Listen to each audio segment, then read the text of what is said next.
Hello, I'm Isaac Hayes III, founder and CEO of Fanbase. Listen to what I'm about to tell you. The window to invest in Fanbase is closing. We've raised over $10.6 million of our $17 million goal. That means there's room for less than 6,370 people to invest in Fanbase for the average amount. The minimum to invest in Fanbase right now is $399. That makes you an owner in Fanbase today. Go to startengine.com/fanbase to invest. Why? Because current social apps have taken advantage of users for far too long, with content suppression, shadow banning, harmful racist content, and no real tools for monetization and equity. Fanbase has over 1.4 million users and counting, allowing anyone to reach all their following and monetize their content from day one.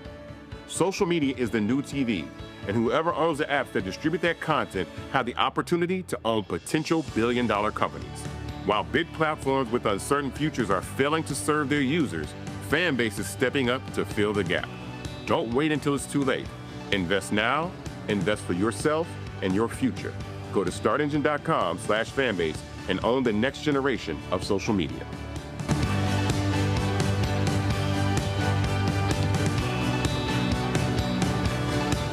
Folks, Black Star Network is here.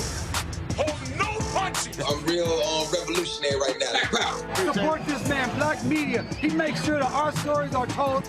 Thank you for being the voice of Black America, Roland. Stay black. I love y'all. All momentum we have now, we have to keep this going. The video looks phenomenal. See, this difference between Black Star Network and Black-owned media and something like CNN. You can't be Black-owned media and be scared. It's time to be smart. Bring your eyeballs home.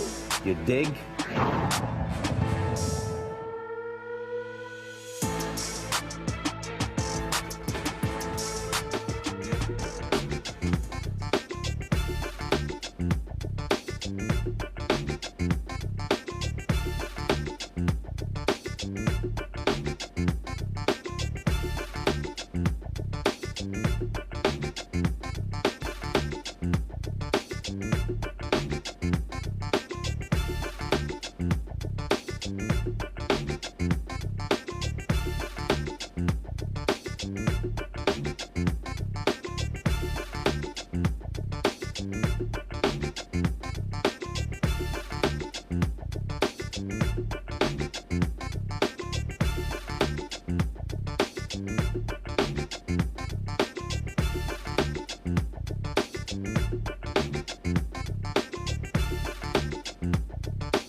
Hey, folks, today's Tuesday, August 26, 2025, coming up on Roland Unfiltered, streaming live on the Black Star Network. Oh, my goodness. Donald Trump, he's targeting another black woman, this time Dr. Lisa Cook, the first black woman to serve on the Federal Reserve Board. He says he is firing her. She says, no, player, you don't have the authority to do so.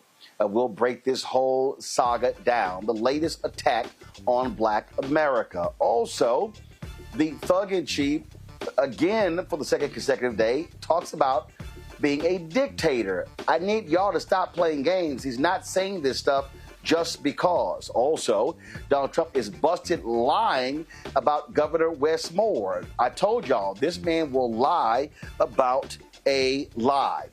He wants to send National Guard to Chicago. Well, Catholic priest Michael Pfleger has some tough words for him. He will join us on today's show to talk about this decision. Plus, in tonight's marketplace, our shop.blackstarnetwork.com marketplace.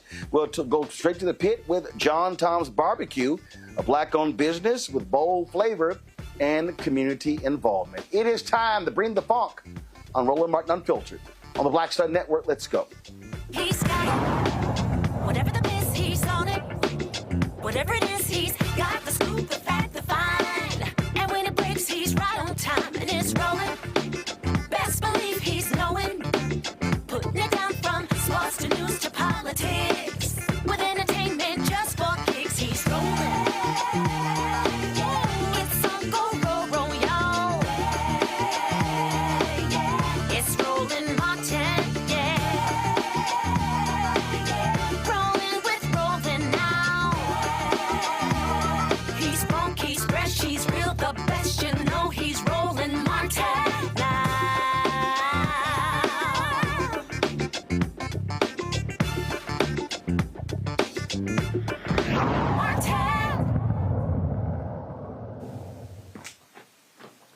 Well, folks, the twice-impeached, criminally convicted felon-in-chief Donald the Con Trump is attacking another black woman.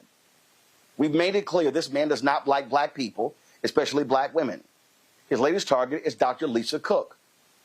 You have allegations from one of Trump's housing appointees that Lisa Cook somehow committed mortgage fraud. It's an allegation. Has she been indicted? No. Has she been tried? No. Has she been convicted? No. But it doesn't matter to the thug-in-chief. He wants her fired. Last night, Trump sends a termination letter to her saying she was removed from her position for cause, citing allegations of mortgage fraud. The letter was dated August 15th. The Justice Department indicated it plans to investigate these claims, but here's the problem. He doesn't have the legal authority. Cook said so in her statement, firing back at this idiot. President Trump purported to fire me for cause when no cause exists under the law, and he has no authority to do so. I will not resign. I will continue to carry out my duties to help the American economy as I have been doing since 2022. Morgan Harper, the Director of Policy and Advocacy at the American Economic Liberties Project. Also joining us is Rhonda Foxx, founder of Persist. Really glad to have both of you here. I'll start with you, Morgan. Bottom line is this here. Dr. Lisa Cook, first African-American woman to serve on the Federal Reserve. And it's a 14-year appointment. She was confirmed by the United States Senate. Trump doesn't have the authority. But what has happened is he believes that he can do whatever he wants. I'm going to play a clip later where he literally says, I can do whatever I want as president of the United States. The Supreme Court has expanded the powers of the office of the president. And this is why this idiot is doing this, because this is his continual attack on the Federal Reserve, which he wants to run, even though it is independent or supposed to be independent of politics. Absolutely. And I completely agree with you, Roland. I mean, there's no accident in the terms of the people he's choosing to target. Lisa Cook, Tish James, with these really bogus allegations of mortgage fraud, criminal activity. It's nonsense. But the fact that they are both Black women that stand in the way of his authoritarian march to control the entire federal government is a problem for him. And what's the risk here? The Federal Reserve, it is independent pursuant to the law in Congress through the Federal Reserve Act, like you pointed out, and like we also heard from Governor Cook herself. The only way that you can get rid of her is for cause. What does that mean? It means that there's been some professional malfeasance is I think the actual term, meaning like something in the course of your job you did that was wrong, that ran counter to your obligations in that position. And that's nothing that is being discussed here. What is happening in the federal government, in speaking of laws that are being broken, is a lot of big corporations that have donated big money to Donald Trump are seeing lawsuits against them by the Department of Justice, by the Consumer Financial Protection Bureau, just disappear or be settled for nothing. So it's clearly not a priority of this administration to go after actual breaking of the law. And when we look at this type of political agenda applied to an agency like the Federal Reserve, which is charged with really maintaining the financial stability of the country, it's not to say it's a perfect institution, by any means, but their charge is financial stability. It's looking out at the labor market movement there. It's controlling interest rates. It's controlling monetary supply. It's controlling our role in a very interconnected global economy at this point. The risk from this type of political activity is that we see real economic damage and harm done to us as people living in this country, small business owners, and ultimately our standing internationally. Rhonda, you dropped a letter on social media. You said that Donald Trump's justification of unsubstantiated accusations of mortgage fraud, but let's be clear, this isn't about mortgages. It's a blatant attack on the Federal Reserve. Now, here's the deal, guys. Pull the clip up, because earlier today in that ridiculous cabinet meeting where it really was who can outdo one another kissing Donald Trump's ass, this issue of this mortgage fraud came up, and Donald Trump lied. He literally says in this clip we're about to play that, oh, people's mortgages, that's public information. Roll it. Guys, we don't have, I seem to get the clip, guys, because I want to play this, because it gives a perfect example of what I'm talking about here, Rhonda, where this liar, he sits before the public and he lies, knowing full well that is personal data, And his own housing guy, Pulte, who's been going after Jerome Powell, he's the one who threw out this allegation. Yeah. Rhonda, go ahead. Okay, so I'm glad that you hit on Bill Pulte. I think when we look at this whole situation, and this did not begin with Lisa Cook. This is a playbook of attacking Black women that began before Fani Willis, but we really started seeing it with Fani Willis. We popped over to LA with Karen Bass. We're seeing A.G. James. Obviously, Kamala Harris has always been a victim of it, but now with Lisa Cook. And the real villain behind a lot of this is Bill Pulte, someone that a lot of people do not know about. They don't know about the agency that he has oversight of, but he is literally using the Federal Housing Finance Agency to go after individual citizens. That's not what that agency is for. That agency exists to look at Freddie Mac, other housing institutions all the way back from 2008 when that institution was created. So there's a couple of things that are really troubling. One, this playbook is being written on the backs of Black women. We know that attacking Black women, attacking women, it energizes the MAGA base. But what it also does for Democrats is it bifurcates our coalition.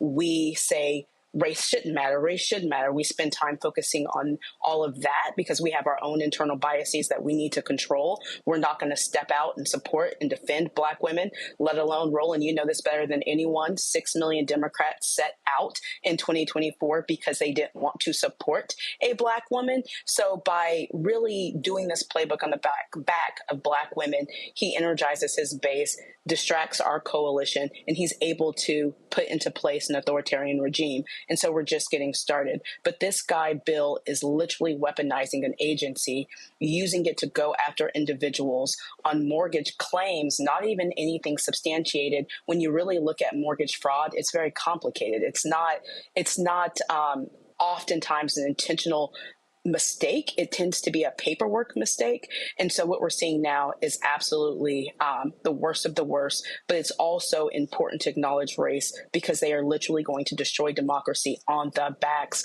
of Black women. They have written this playbook, and there is nobody coming to our defense in this moment. They are going, Morgan, they're going after Letitia James, the New York State Attorney General, as well as Adam Schiff and also Lisa Cook. And to the point that she just made, what we're dealing with, we are dealing with thugs who want to exact retribution and revenge. And for all of the whining and complaining about, how President Joe Biden and Vice President Kamala Harris weaponize the government against him and Republicans, these people are 100% weaponizing the government, targeting their critics. Hell, he even said because Chris Christie criticized him that he was going to launch an investigation into Chris Christie. That's what these thugs are doing. Absolutely. And I think that can kind of muddy the race element of this because I completely agree. I mean, I think the targeting of folks like Tish James, like Lisa Cook here as Black women is to play into, I mean, I completely agree with you. The other panel say play into what the MAGA base we know is red meat for much of the MAGA base. And it also kind of like greases the wheels for the further takeover that will happen throughout the government. And it plays into this racial trope that somehow these women are not capable of managing their finances and so therefore shouldn't be in these positions of government. But again, it's complete nonsense. It's unsubstantiated. But I think that we do run the risk with some of our, even folks that maybe are part of our coalition, of trying to get in the weeds of defending what they may or may not have done with these mortgages. And it's like, no, right? Like we should not be getting into what are the elements of mortgage fraud. Once we start talking about that, we are missing the larger point here, which is, yes, this administration is turned into a criminal enterprise. It only serves to reward those who are willing to do their bidding through cash. And they are willing to take down the whole institution of government with them and make it in whatever outcomes they're looking for. And so I think that's important because it's not going to be enough to just point out that there is a racializing of what's happening here. We have to also point out the larger project to make sure that our folks are talking about this in the right way and not getting pulled into the real back and forth that they're looking for, which is distracting from the larger game that they're playing. Right, but Rhonda, it's not either or. It's both. I mean, that's what's going on here. They are attacking their critics regardless, but they particularly want to attack African Americans. I've said this repeatedly that these thugs, these maggots, they want to defund Black America. They want to tear down every single gain that we have seen in the past 60 years. And that means going after any African American who is in a high position who has not chosen to kiss Donald Trump's ass or his ring. And here's the thing, too. They say as Democrats, we shouldn't focus on race. This is not about Lisa Cook's race. It very much is. And, you know, what's happening by attacking the Federal Reserve, anyone out there, I don't care where you sit, what your politics are, you should be shocked. You should be alarmed. The Federal Reserve is the last standing independent institution. What makes the United States, why nations globally look to us as the dominant superpower, is because our central banks are independent of politics.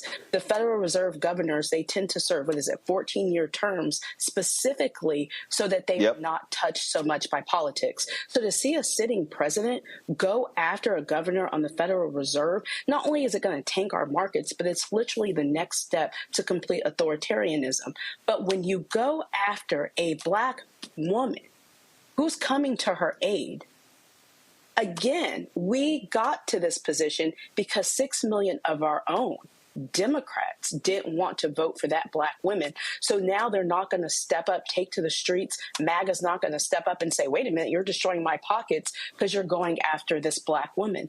It plays into their bigoted, misogynistic fears that, oh, they're coming for us. They got their job, from some DEI woke type thing. That's why we're seeing all of those narratives. But this is literally a ploy, a stunt, so that we are divided, we are blinded as he takes over the central bank. And that is literally potentially the end of democracy.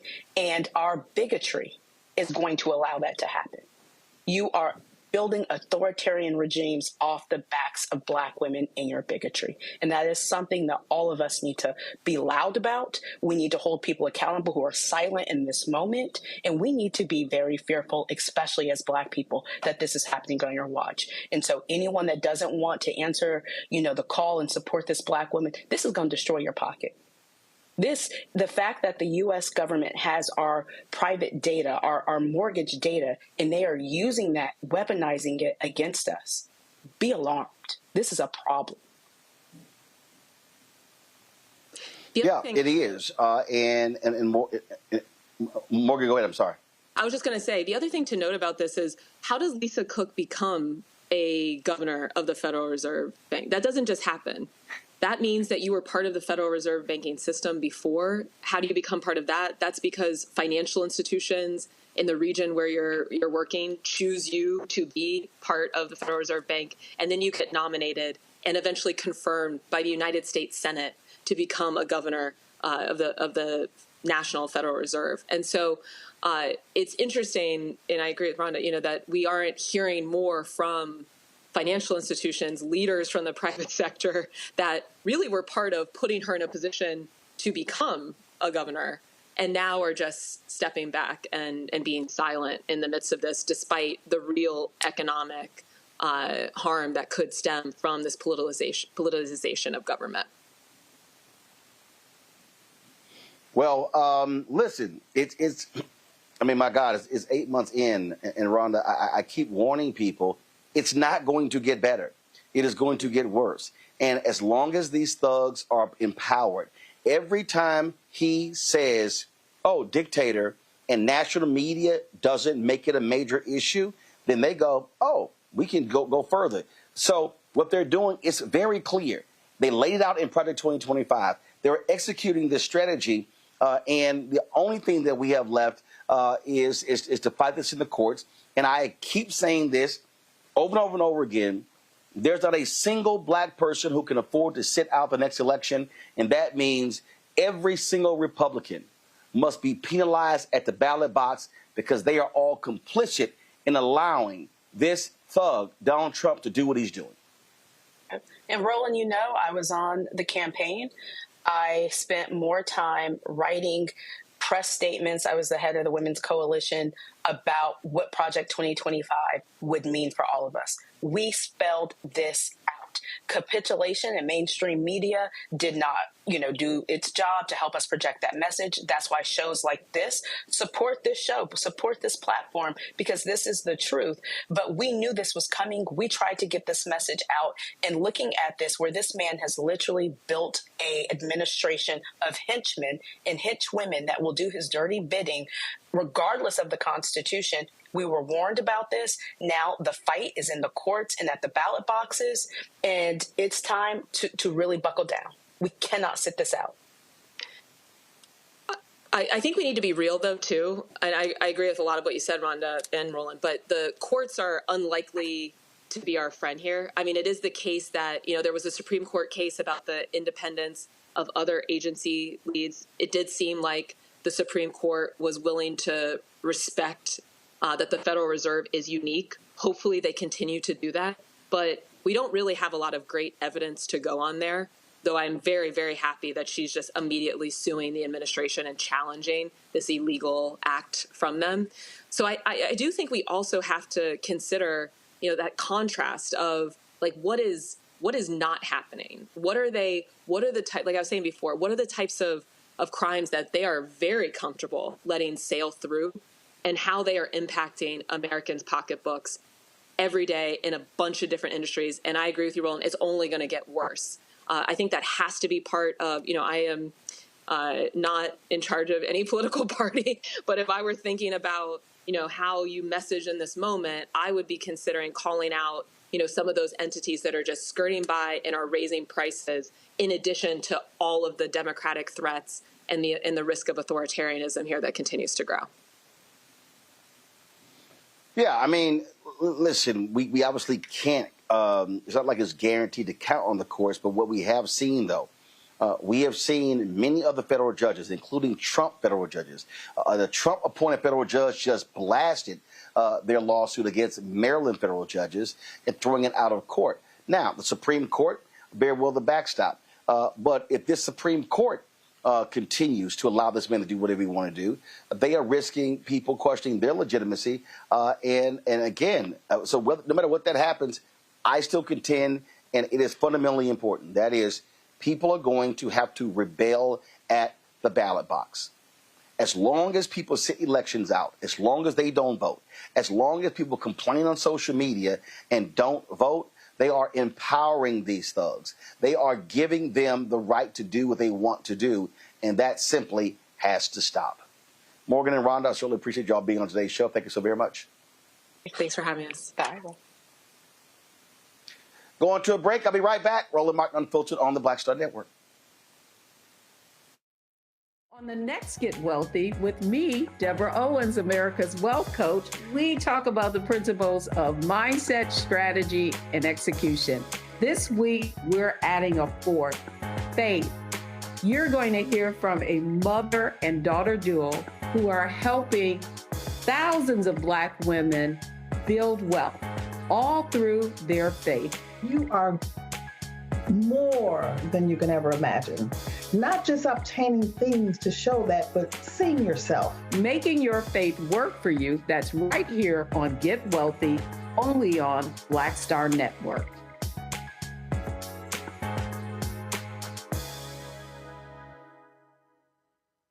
I'm Russell L. Honoré, Lieutenant General, United States Army, retired, and you're watching Roland Martin Unfiltered.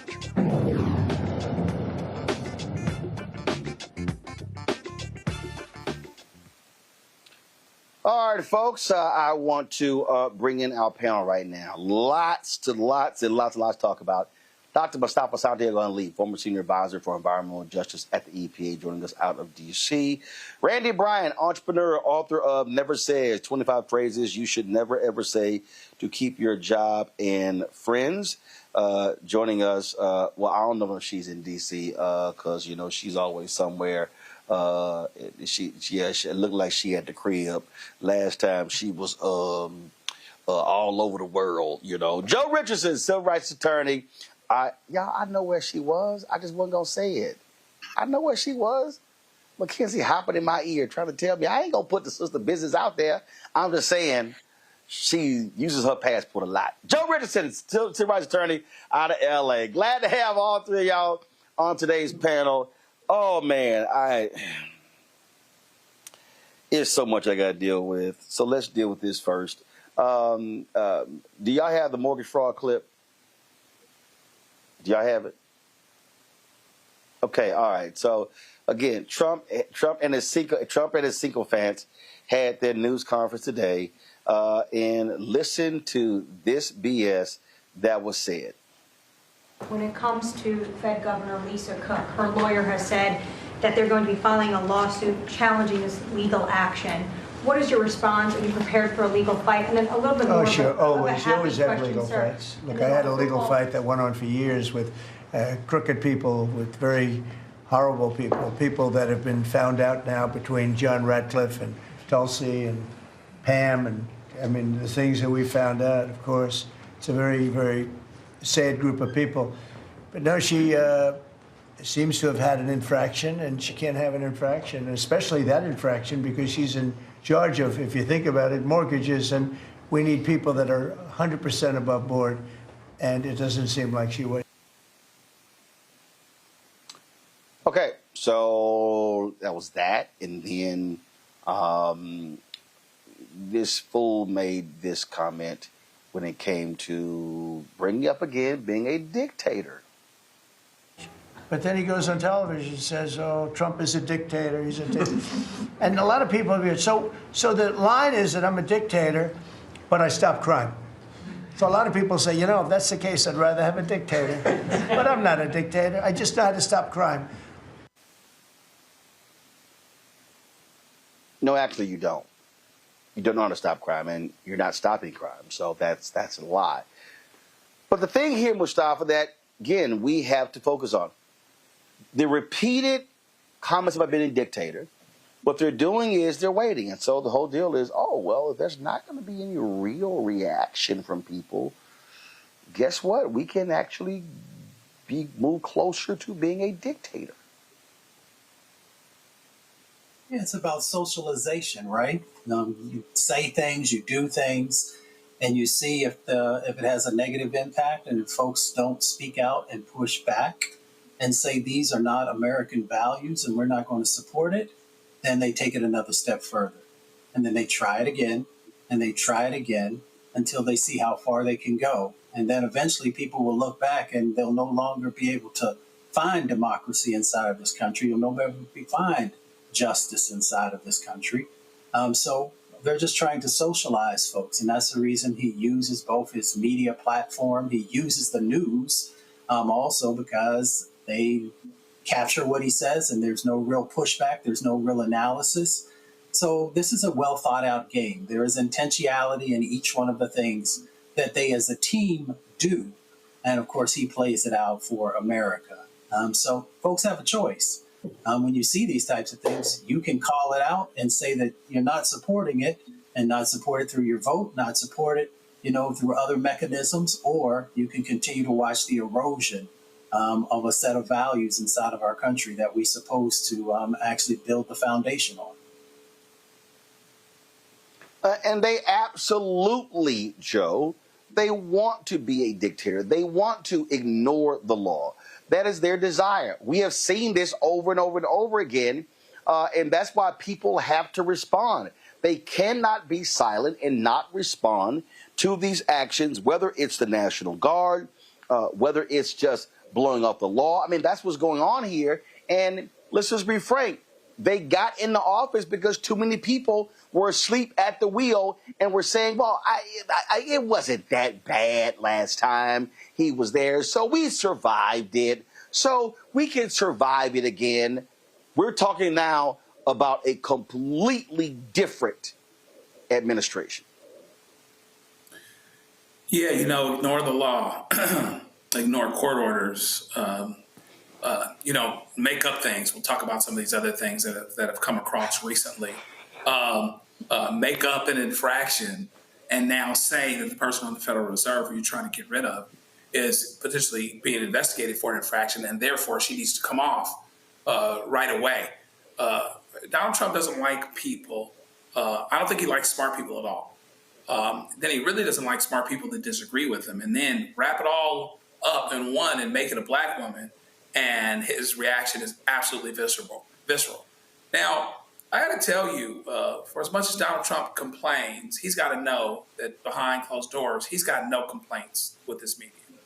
I believe the media made him president twice. I believe the media has normalized much of what he's done.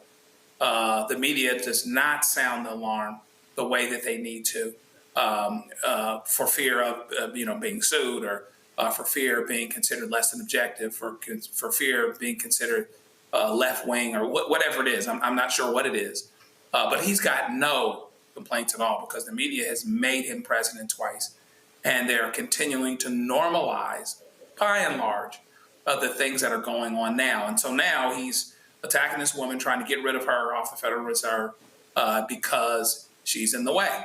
And knowing that black women, particularly smart ones, are much less likely to support him in any way, shape, or form. And those that are there because of their acumen and expertise, and in her case, in financials, they're not going to move off of what it is that they know to do, just because he has this perception that he wants X, Y, Z done. And so therefore, get rid of them, do everything that we need to do. Let's create a problem. Now I'll fire them, etc. And it's just amazing to me that people are not understanding quite the way that they need to. That's why the alarm has to be sounded. We're in a very, very dangerous place, and we have been for a long time. And again, to your point, we're only 8 months into this thing, and it's going to continue. And there has to be some pushback, some consistent pushback somewhere, so that we can call a spade, and that everything that can be done actually is. But it is certainly unfortunate that by and large, not at the level that they should be, people don't seem to be getting this quite the way they need to be. See, Randy, so many people made assumptions. And I remember folk in our chat of, y'all spending too much time on this. Y'all making too big of a deal out of this. The problem that you have is you have a Republican-led Congress who is so scared of him, they don't want to say or do anything. So they are, in essence, giving up the power of Congress. And so you have Trump basically saying, I own these Supreme Court justices, which means that he's in control of the executive, the legislative, and the judicial. And that right there is scary. There were so many Simple Simon Negroes. Oh, it's not going to impact us. They can't do anything to us. Really? New York has the largest concentration of black people in America. Chicago is number 3 behind Atlanta. You don't think they're going to be targeting black people?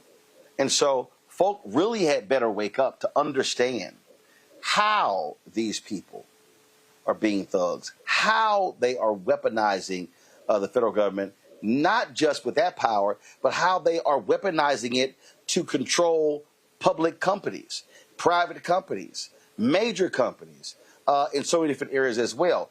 This is far-reaching. We have never, ever seen this consolidation of power ever in this country. Right. We are living through a direct attack on Black Americans, and they are going through it systemically. They planned this. This is Project 2025. He is doing what he said he was going to do. And one of the ways that he is crippling us is to ensure that anyone who gets in his way, particularly Black people, are cut at the knees. I mean, it started out with the Joint Chiefs of Staff, and he's gone through and said, okay, now he's at Cook, and how can we get rid of Cook? And let's be clear, if Trump has done nothing else, he knows the legal system. This is a 34-time felon. He was fighting lawsuits back in the day when he wouldn't rent homes to Black people in the 80s. He knows what court is about, and he knows what due process is, but he doesn't use it when it comes to people that he feel will get in his way. And he knows that these very well qualified Black women that he keeps attacking. So, because let's be clear, Cook was on the staff of University of Michigan. She was on the staff of Harvard. She has served under 3 other presidents prior to him, Obama, Clinton, and Bush.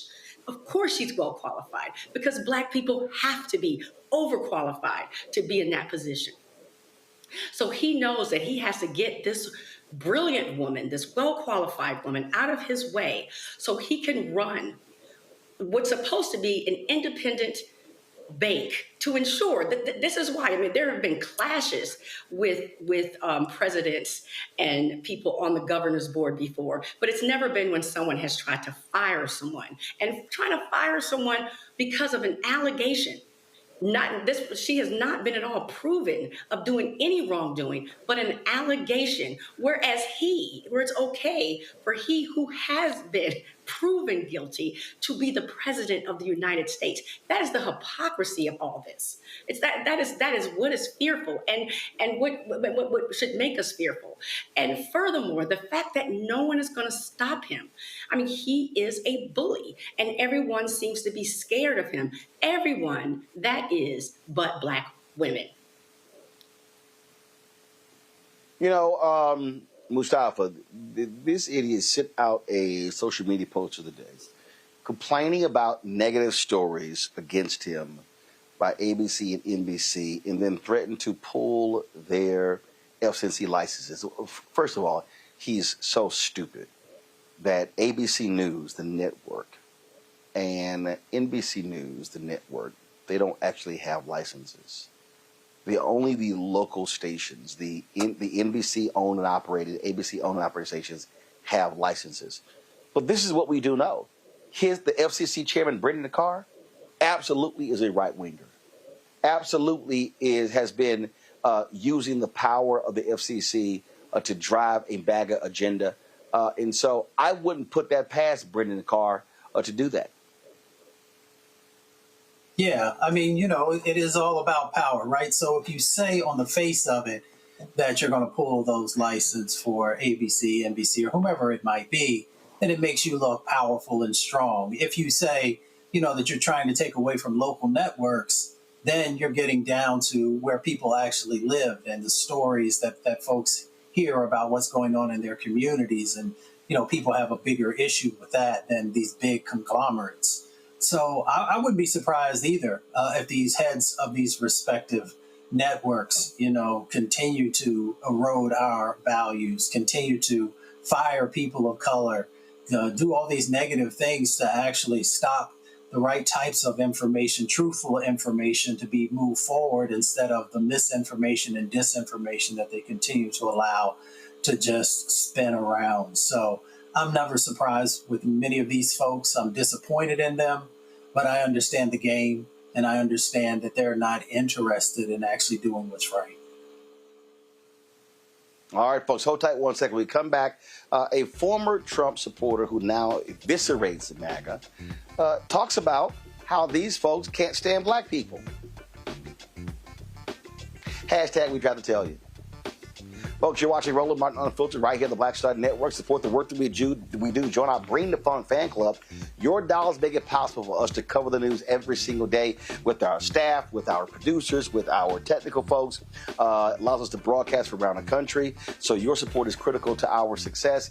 Of course, we're going to be celebrating our 7th anniversary on September 4th. So lots Lots more to come. If you want to support us via Cash App, use the Stripe QR code. You see it right here. This is the QR code. Please use that. For the link, go to RolandMartinUnfiltered.com. Of course, you can also see checks and money orders. The P.O. Box 57196. First of all, make it out to Roland Martin Unfiltered. Make it out to Roland Martin Unfiltered. And again, send to P.O. Box 57196, Washington, D.C. 20037-0196. PayPal R Martin Unfiltered, Venmo RM Unfiltered, Zelle Roland at RolandSMartin.com, Roland at RolandMartinUnfiltered.com. Folks, we'll be right back. Next on A Balanced Life, here on Black Star Network, we're talking what it means to be a balanced young adult and turning 21. I know 21 is one of those ages where you think you're grown. You can do whatever you want. The law says that you can. But what are you packing in your 21-year-old toolkit that will allow you to not only survive, but to thrive? You have every right to make whatever decision that you want to make, okay? Because you're grown. Don't go out here and do something and then want to come back and expect somebody else to clean it up for you. That's all this week on A Balanced Life with Dr. Jackie here on Black Star Network.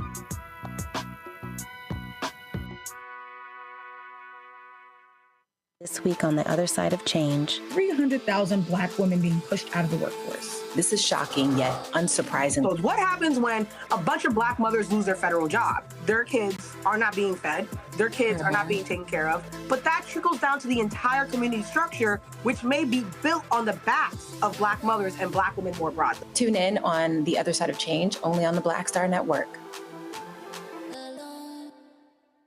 I am Tommy Davidson. I play Oscar on Proud Family, Louder and Prouder. Right now, I'm rolling with Roland Martin, unfiltered, uncut, unplugged, and undamn believable. You hear me?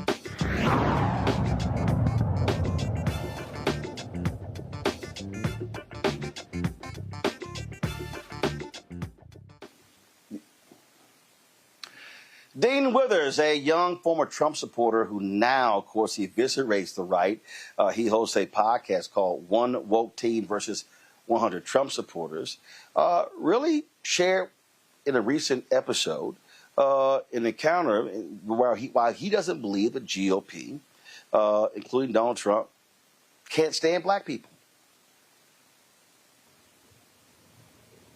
All right, hey, I just want to be clear here. Republicans hate Black people. MAGA hates Black people, right? So if you're watching this and you're a Black person, MAGA hates you. They hate you. They loathe you. They despise your existence. What's my evidence for this? We've been live for about an hour now. We haven't had one Trump supporter come up here and tell us why they support Trump. No, we haven't. We haven't. We've had maybe 20 people come up here and scream the N-word, though. Republicans are more willing to slur. Republicans are more willing to hate crime. Republicans are more willing to despise you for your existence if you're a Black person watching this than they are willing to give one intellectual reason why Donald Trump is a good president. So for everybody watching, I mean, I'm talking about the 2.2 thousand people on YouTube and the 7.3 thousand people on TikTok. This shit should be radicalizing you. I'm being so fucking real. This shit should radicalize you. How scary is that? The millions of Americans that support the president we have today don't support them because of reason, don't support him because of fact, don't support him because of logic. They don't support him because of anything in alignment with reality. They support him out of hate and disdain for you if you are a Black person, right? And once again, the fact that we have had 20 people come up here and vocalize their explicit hatred for Black people, instead of giving one argument for why they support Trump, one reason, talking about the economy, talking about his policy, immigration, foreign affairs. No, it's just the N-word. So if you're a Black person, if you're a brown person, if you're BIPOC, MAGA hates you.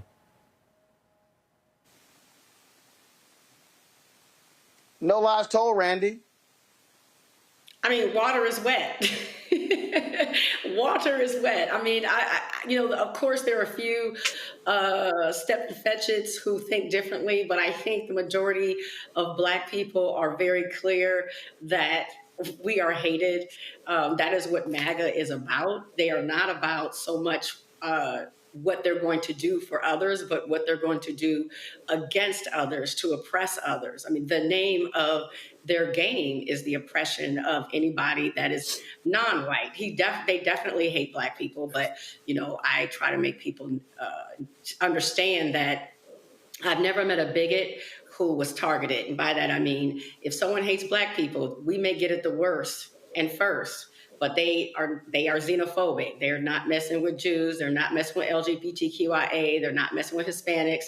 So, we're in this together, whether they realize it or not. I think a lot of people are having wake-up calls right now as we speak. And that's part of the reason that, the election went the way it did, is because some people were fine as long as Black people were going to be hurt. They knew Black people would be hurt. They didn't realize that they, too, would be targeted as well. But, yeah, I mean, it's people will listen to, if I don't know anything else, I know people will listen to a white person and trust a white person telling them about their own people before like me or you say it. So it's great that this young man is just calling a thing, but I don't think any of us are sitting over here in shock and awe about what he's saying. It was not a revolutionary statement here. We know. But here's the deal. But his audience is not our audience, and he needed to say what needed to be said, because Joe, what we have to recognize,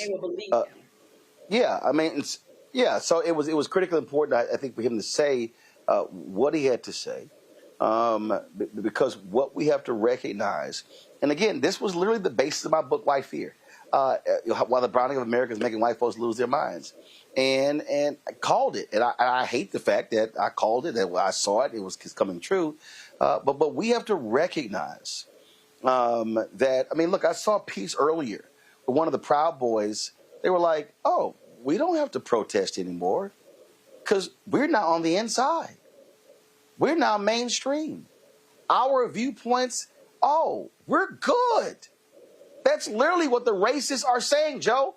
We're good. They are embracing us. Yeah, and so from where they stand, things are being well taken care of. What I like to say is, are there Republicans out there that that'll say that they don't hate Black people and kind of mean it? Yeah, sure, there are. But here's what I say in response to that. You can say that I'm cool. You can say that you're a Reagan Republican, which isn't a whole lot better to me, or a Bush. Let's say a Bush 1 Republican. I'm an HW Republican, but the HW Republicans aren't the ones in charge. I mean, how long ago does it seem that George H.W. Bush actually supported? It's a little watered down, but the 1991 Civil Rights Bill. How long ago does it seem that George W. Bush supported some initiatives in Africa? How long ago does it seem that some folks that were on that side of the aisle acknowledged that some other folks had a right to exist, even if there were some very honest disagreements? So at the end of the day, what I tell people is that, well, if you don't hate me, if you don't, if you're a, quote, good Republican or whatever, well, the good Republicans aren't the ones that are running things now. They aren't the ones that are in the White House making decisions. Good Republicans are getting run out of town. Okay? And so at the end of the day, Joe, Jack, Joe, I got to disagree with that, because here's why. Yes, there are never Trumpers. They exist. But there are people like James Baker, who was called a statesman, who was President Bush's chief of staff, who was Secretary of State. And the New Yorker did a story on him, and he made perfectly clear. Do I like some of the things that he says and does? No. I am a Republican. I'm going to vote for the Republican. So the reason Donald Trump is there is frankly because those folks have not been aggressive. Listen, for all of the talk of Trump's former chief of staff, retired 4-star general, and the comments that he confirmed to book authors, John Kelly did not come out publicly before the election and say to the country, do not vote for this man. Right. See, and that's the real deal, because I keep saying this. Republicans like James Baker, Republicans like Eric Erickson, Republicans like Bill Barr, they personally hate Donald Trump. They personally despise Donald Trump. But Donald Trump is their Trojan horse because he is their access to total power. And making a circle, if your guy hates me, you can say you don't hate me, but if your guy hates me and you support your guy, A equals B and B equals C, then A equals C. So we get to the same place. So whether or not this gentleman is right saying, you know, MAGA hates you and Republicans hate you and, you know, the Republicans hate black people, whatever else, that's still how it shows up. You know, the book says, love not in word, neither in tongue, but in deed and in truth. So if your guy is screwing me because your guy hates me, and we're sure about that, and you look the other way for whatever reason while your guy does what he does, then you're right there with your guy. And that's what it arrives at, for sure. It might arrive for a different reason or a different way. But at the end of the day, if he's your guy and you support your guy and he hates me, then you might as well hate me because it has the same effect. You know, Mustafa, there were some racists who were fired in the first term of Trump. They're now back, and they got promotions. And so, all gloves are off. These people, they don't care. They are full on embracing of racism. And we all know Stephen Miller is an absolute white nationalist. And so if you are a racist in America, you have a home in MAGA world. In fact, you got some white folks in Arkansas who literally are building their whites-only community. They made it clear they don't want any blacks there. I can guarantee you we don't want to live near your asses. Malcolm X once said that power never takes a back step, only in the face of more power. And that's what we see going on right now, is that people are comfortable with doing the things that they always wanted to do and saying the things that they always wanted to say because they have an administration that backs it up and that amplifies it. And not only do they bring it forward in words, but actually in deeds, because you can say lots of things. I always evaluate your actions to know exactly how you care about me. So when you dismantle diversity, equity, and inclusion, even though you understand that there are disproportionate impacts that are happening in housing and transportation and jobs and the environment and healthcare, then that shows that you have little regard for me. You might actually hate me because you understand the impacts that are happening there. When you make it more difficult for education to actually happen and to make sure that there's real equality in that space, then that means to me that you hate me. When you look at the undermining of civil rights and of our museums as an example of where you want to do erasure in those spaces, then that sends a very clear message about how you see me. When you have individuals who are talking about cash bail, and when they send the National Guard and other law enforcement into black cities, DC is one of those examples, and that shows exactly how you feel, not only words, but in sets of actions.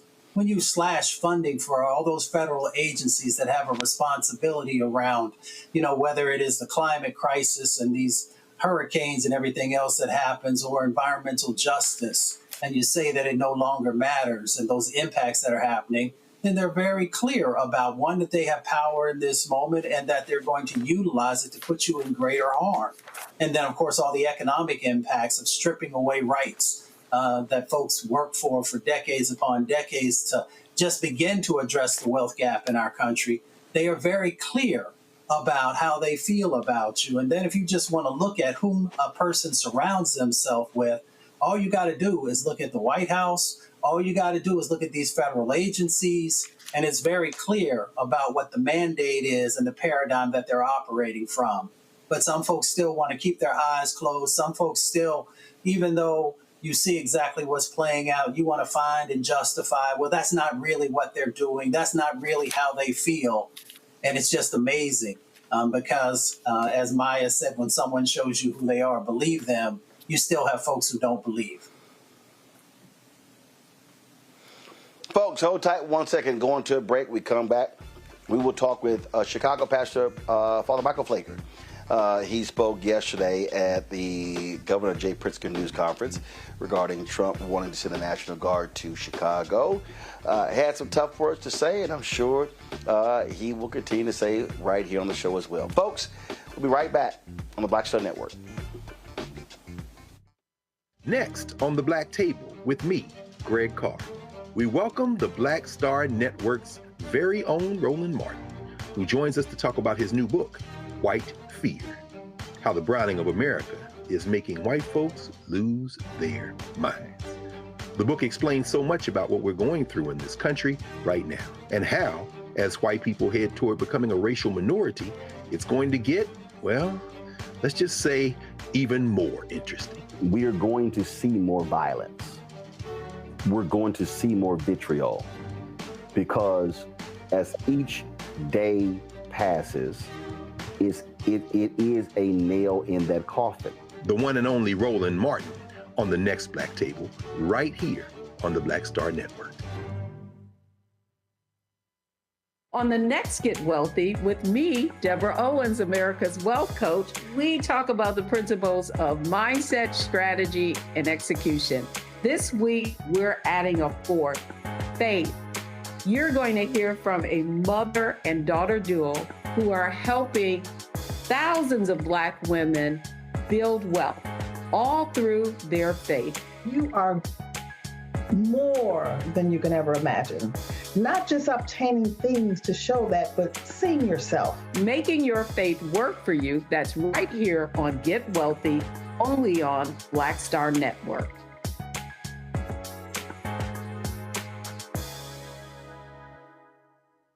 Hi, everybody. I'm Kim Coles. Hey, I'm Donnie Simpson. Yo, it's your man Deion Cole from Blackish, and you watch Roland Martin, Unfiltered.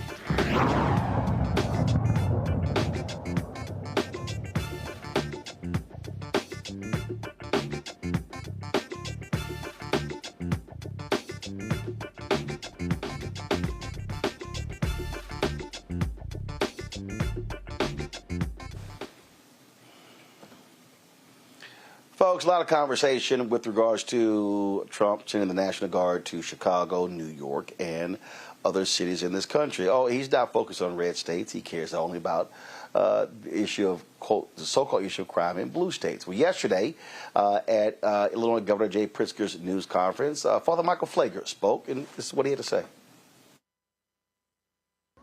Chicago's not in a state of emergency.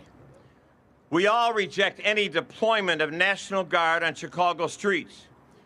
We do not need nor want a militarization of Chicago or Illinois, which is only going to induce fear, chaos, and disturb the progress we are presently making to decrease violence.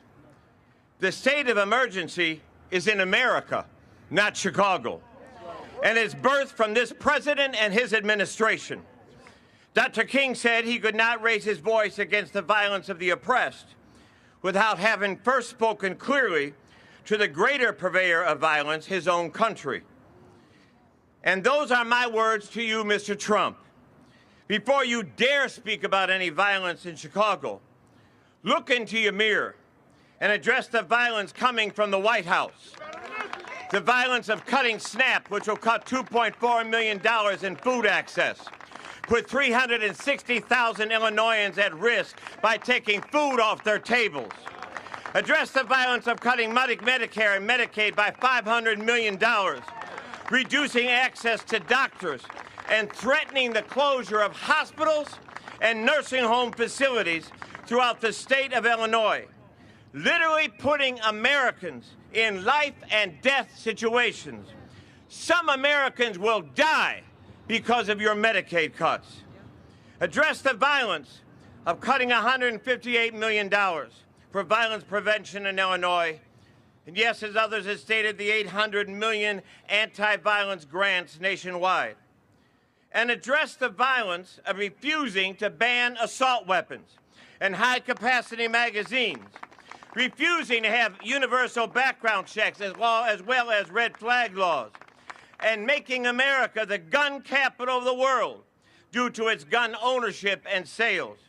And while you're at it, Mr. Trump, stop the gun flow into our state from your Republican state of Indiana. Yes, Mr. Trump, rather than exploit our men and women in uniform for your own political theater, look into the mirror and address the acts of violence that you have ordered from your golden Oval Office, creating violence and chaos throughout this country.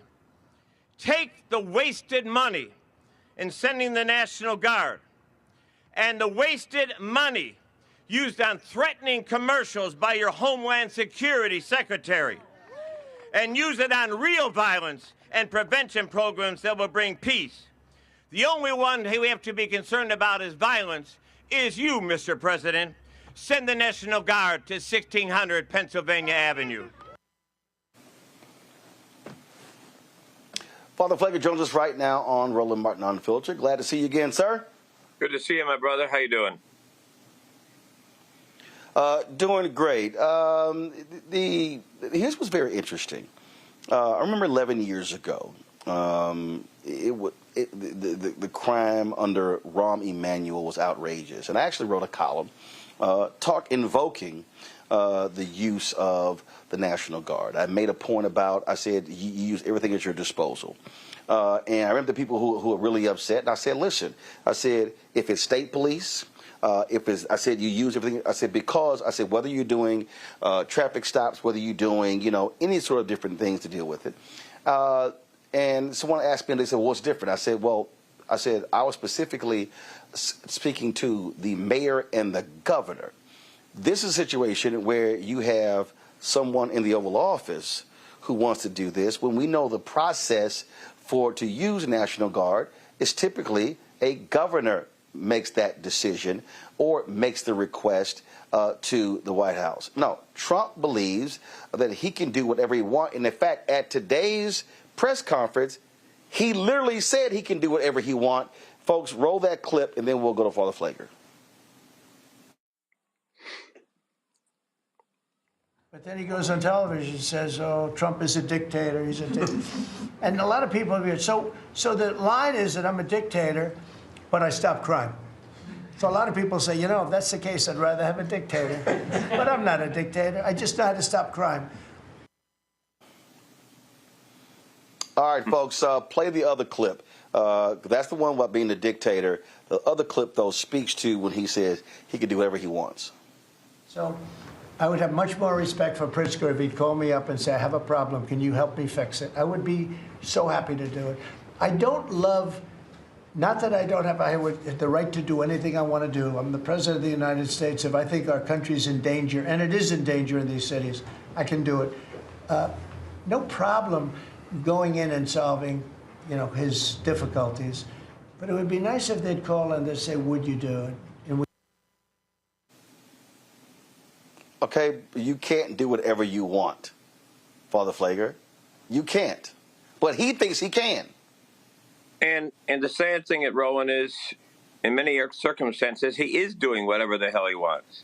I mean, everybody says he can't do this, he won't do this, but he's doing things. He has broken the Constitution, he's broken the laws, and he thinks he is a dictator. He can joke about it if he wants to, but he's acting like one. And the fact of the matter is, with no check from Congress, no check from Senate, he's got the Supreme Court in his back pocket. And like today, the Board of Governors filed that sister where they say he can't do that. But he's constantly just doing things. And unfortunately, those around him are letting him do it. And that's why we've got to be very clear here. No, you're not sending National Guard. You're not going to put young folks from around the other states to come in here and have a militarization of the streets of Chicago. Yesterday, Roland, I saw an email that was sent to the students at Howard University that you probably saw, telling them because now the National Guard and because ICE agents are all in and out of campus, that students be careful, don't walk out without your identification. If you're driving a car, make sure everything's set on, have your insurance ready. This kind of madness of this fascist is unbelievable. But the tragically is he can't do these things, but he's doing them, and nobody is stopping him. Right. And again, this whole deal, I wish he would call. But you're the same person who cut $800 million in grants to deal with crime prevention. And I was watching, Joe Scarborough was questioning Mayor Brandon Johnson this morning, and he was like, well, Mayor, I agree with you on the social services, but wouldn't 5,000 new police help? Well, first of all, let's be real clear. And what's happening today in Chicago, even I was just literally just reading the piece that I wrote 11 years ago. What's happening in Chicago today, that's not what was happening 11 years ago. Right. And see, that's the thing. These Republicans, they throw out. I remember when I kicked Philip from Indiana's butt, and I was like, dude, you never even been to Chicago. They use Chicago as the punching bag whenever they need to try to make their point about, oh my God, how bad crime is. Exactly, and it's a good point. And I'm certainly not going to sit here and say we have Wakanda, but the truth of the matter is, violent crime is down. And homicides are down, and shootings are down. We have showed we've done some things together that have worked. We got a good police chief now. We in the 6th district here, we have worked so hard building a relationship between police and citizens and young people and conversations out. We see what's working. We see what's working in intervention in the street. So the craziness is we see things that are working and seeing crime coming down, and he cuts off the money that helps those things continue and then wants to send in National Guard to the very thing we're saying is never going to work, militarization. So you spend thousands and millions of dollars and send National Guard in to Band-Aid for 2 months and have them on every corner, making people live in fear and also to think some young people are not going to react to that and say, no, not here, not on my block, and there's going to be some confrontation, which is what I think he wants. I think he wants to provoke violence in Chicago, because what he really has... Oh, he does? Oh. That's what he wants. Yes. Yeah, I recorded a podcast today here in Atlanta with Pastor Jamal Bryant, and it's literally what I said. I said, Donald Trump, he desperately wants people to react. And what I said to Pastor Bryant is that what has to happen, there has to be a non-violent reaction to it. Because Trump is itching for what they call unrest. In fact, if anybody looks at those orders of the Department of Defense, that's what he was focused on, the issue of civil unrest. He wants to cancel the election citing civil unrest. And so if people are going to respond, it has to be a non-violent reaction. And I said this to Pastor Bryant, and here's the deal. The group that has been doing some amazing work, whether it's these ICE detentions and also what he's doing, have been Catholic priests. Pope Leo has inspired Catholic priests to be more aggressive and bringing their moral authority to challenge this thuggish administration. You're right, Roland. And two things we're saying is, one is we are going to have a column coming out in the Tribune this coming Sunday, where it's saying this is the time for faith leaders in general, Muslims, Christians, and Jews to unite. We can have our differences in our faith, but the foundations of all of this is justice, it's respect of people, it's the love of our sisters and brothers, and the treatment of each other with justice. That we're saying it's time to come together and make a strong front. And like next week, we're having 2 different days of trainings of a group of ministers we put together for nonviolent resistance. This is a time to go back and bring out all that Dr. King taught us about civil disobedience, about nonviolence resistance, and about standing up. Because if we can't play into his hand, exactly what you said, this is what he wants. He wants some National Guard to get shot or some fight to break out with the National Guard and folks in the community so they can send in National Guard. And then the little control we have left from the people, he will now be able to control our neighborhoods. Mayor Johnson put out this fact sheet. This fact sheet went out August 25th. It says Mayor Johnson's primary focus over his first 2 years in office has been driving down violent crime in Chicago. Since taking office, Chicago has recorded historic reductions in crime and violence as the Johnson administration has implemented a holistic approach to community safety. In the first 6 months of this year, Chicago has seen a 33% reduction in homicides and a 38% reduction in shootings. To improve police clearance rates, Mayor Johnson added detectives and restructured the Detectives Bureau at the Chicago Police Department to more efficiently allocate resources. The work has resulted in a citywide homicide clearance rate of 77.4%, the highest in more than a decade. To address the root causes of violence, Mayor Johnson has doubled the number of mental health professionals responding to mental health crisis calls, expanding youth summer employment by 47%, and enhanced partnerships between police officers and community violence intervention groups. Most recent year-to-date statistics: overall violent crime down 21.6%, homicide 32.3%, overall shooting incidents 37.4%, multi-victim shooting incidents 44.6%, robbery 31.9%, vehicular hijacking 49%, aggravated assault 18.1%. We're seeing the same thing in Baltimore. And what Trump is not doing, and Governor Westmore said, hey, you want to see what's happening? Why don't you bring your butt over and see it? That's the issue that even national media is not focused on. See, they're listening to Trump and running the sound bites. What they're not saying is, okay, how did y'all actually do it? Because that's the blueprint. The blueprint of Joe Scarborough, the blueprint is not, hey, more cops. No, the blueprint is, how did you achieve these reductions in violence, and how can we now redouble those efforts so we can have overall shooting incidents not down 37.4%, but down 75, 80%. That's what makes sense, though, Roland. That's what the smart thing would be, to say, hey, what's working in these different cities, that crime is coming down, violence is coming down, relationships are being built between police and community, the street intervention is working. How do we support this and take it all the way down? And how do we use this, as you said, a blueprint for other cities, and particularly all these red cities where violence is way higher than Chicago right now? But the truth of the matter is, he doesn't give a damn about the violence. He doesn't give a damn about what's going on in the streets. It's just his political theater to go into Democratic states and states where there's states where there's large African American communities that did not vote for him, that did not support him, and bring in suppression, bring in fear, bring in chaos, and then create this theater argument.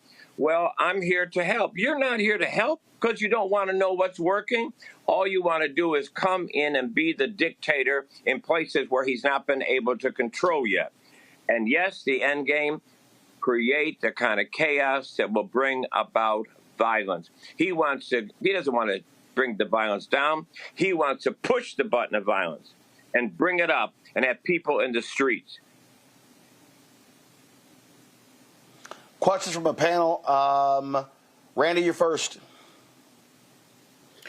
So when you talk about resistance, when talking about we have to get all our leaders together, I mean, what does that look like for you? Because we to you, like, what do we need to, like, real action items that we could take right now?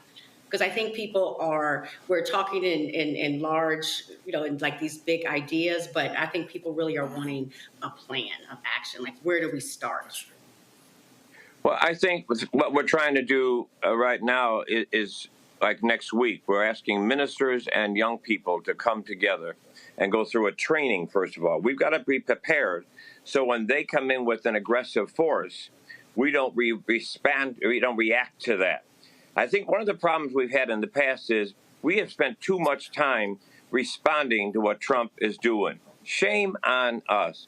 We're responding to Project 2025. We should have had our own Project 2025 to put out to make him respond to us. So in this circumstance now, before they come in, what we want to do is train people, train ministers, join together, come up. We have 2 conference calls tomorrow. Come up with what ideas, what is going to be our response? What is the best kind of response that we can do collectively and together? And then make sure we're doing training of our young people to be peer leaders on the streets of nonviolent resistance. So I think it's the training. I think it's the coming together and now planning what kind of resistance, what kind of civil disobedience, what kind of drawing the line and saying no will we decide is going to be best to show our point. That's fantastic. Joe. So empowering people to resist. Thank you. Thank you, Reverend Pfleger. Appreciate seeing you. Hate that I didn't get to meet you all those years ago when I was in Northwestern Law. Maybe we'll check the box sometime. But you've been through a lot of hills and valleys doing what you've been doing. So tell me how you encourage your parish now. Because of the hills and valleys you've seen days in Chicago where, of course, crime was a problem, but police relations was a problem as well. That seems to have improved on some level. How do you encourage them, showing them, reminding them what's good, reminding them to be uplifted and inspired with what seems to be trying to bear down on them, despite the fact that it seems like with what's going on internally, there's a lot of good news. So how do you encourage your parish in a way, hopefully we're looking over your shoulder right now, so we can draw from that as well? Well, I think that a number of things. I think, first of all, we have to be we have to make sure we make clear, no, this is not the time to get overwhelmed. This is not a time to, be depressed, to be down about what's happening. People say, I just can't take it anymore. I don't want to watch the news. I don't want to listen to it. No, this is not the time to retreat. This is the time to say, what is this faith that we've been growing in? What is this faith that we've been proclaiming and singing about and preaching about and teaching about? This is the time in darkness when we recognize, as I told you Sunday, it's when you turn on the light. Well, who's the light? We are. We're the light of the world, not to be hidden. So this is the time for us to shine. This is the time for us to come together and know who we are. We are the more than overcomers. We are the he in us who's greater than the he in the world. This is the time to put legs on our feet and make sure that we are living it every day in our workplaces, on the street corners, in our schools. This is the time for our faith to shine bright. This is the time to recognize what we say we believe. Now it's the rubber hits the road. Do we believe that God's power is greater than man's power? Do we believe that our faith is greater? Do we believe we're more than our overcomers? If so, let's act like it. Let's walk like it. Let's talk like it. And don't miss the opportunity. And that's what I keep telling the multi-faith leaders. This is a time to come together from Christian, Muslim, Jew, Baha'i, Sikh, whatever you may be, and say, out of all our holy books, the Quran, the Torah, the Bible, we have a foundation of beliefs that we all join one in. Let's come together where we join one in. Let's stand up together, and let's set a model for the country. This is an opportunity for us. Don't not just look at what this idiot is doing. This is an opportunity for us to shine brightly and to take back the narrative. As the Christian church, we have been too quiet for too long and allowed the crazy right-wing evangelicals to become the new spokesperson of Christianity. That ain't Christianity. That's not Jesus. That is created Christianity. Now it's time for the real Christianity to stand up, be tall, be strong, be bold, and be unashamed about it. Amen. Thank you, sir. Mustafa. Reverend Pfleger, you make me want to go back to service right now instead of waiting till Sunday. I want to thank you for your leadership. Hazel Johnson was one of my early mentors over in Oakdale Gardens. So that's where I learned my social justice work. She would often help to point out the beauty of Chicago. Now, folks will often demonize our communities and paint them in the vision that they have. You've spent a lot of time in Chicago. Can you share, let people see through your eyes the beauty that actually exists in Chicago and why we need to stand up and fight for it? Well, I think one of the beauties is that Chicago really is, I know logistically we're in the heart of America, but I think Chicago really does have the heart. It's real. It's a big city with a little city feeling. We have this beauty of different neighborhoods, of rich cultures, from the Chinatown to the Puerto Rican community, to the Mexican community, to the out west here is the Muslim community and the Little Palestine, and we have all these great, wonderful communities that oftentimes allowed to be separated from one another. But I see, again, I think that the trial and trouble and persecution is the time to take advantage of what we do have, what we do know, and to rise up. I think we can be a real model to the country, because the realness of what Chicago is. Chicago is just, what you see is what you get. And there's a beauty of not only the cultures here, the beauty of, they talk about the lakefront and they talk about the restaurants. But to me, the real beauty of Chicago is the communities, the neighborhoods. It's Miss Jones on her porch. It's Uncle John sitting at the corner or at the barbershop on Saturday mornings listening to Push with 15 guys in the barbershop. It's still there. It still exists. It's the time to shine and show who we really are, come together, be strong. And I think the best days of Chicago can be ahead of us if we use this crazy fascist movement to make it the opportunity for us to really come together and make the best of Chicago. I'll say this here, and I think this needs to happen in D.C. You talk about the faith community. You want to sit here and challenge these folks. Imagine if 1,000 Christians are lined up shoulder to shoulder where these National Guard members are, standing there holding their Bibles and chanting affirmations, or singing freedom songs like Snick did as well. And looking them in their eye. See, to me, that's sort of the movement that's to happen. Secretary of Defense Pete Hegseth, you think you are super Christian?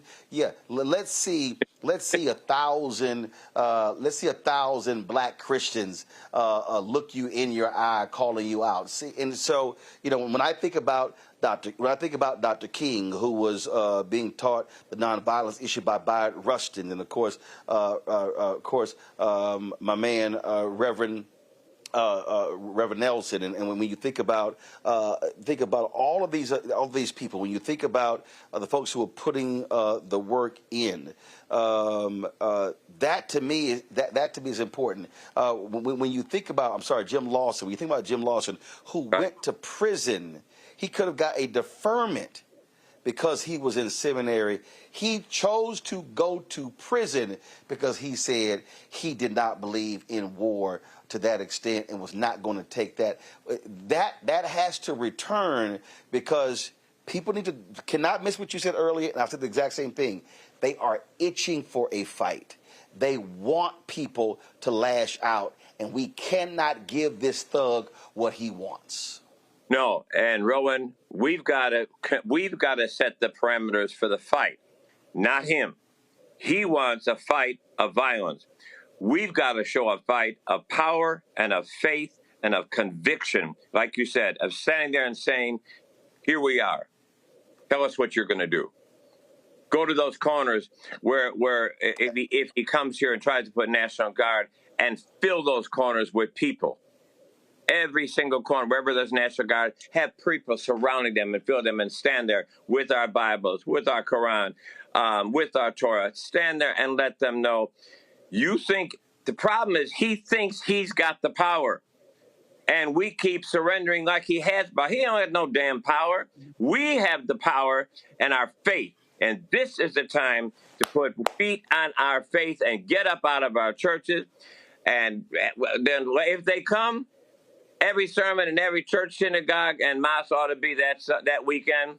The church has left the building. And that's when, as Dr. King said, you become the protagonist and you make him and them the antagonist. That's right. There you go. There you go. That's what's got to happen. Father Pfleger, always a pleasure to chat with you. Yes, sir. Yes, sir.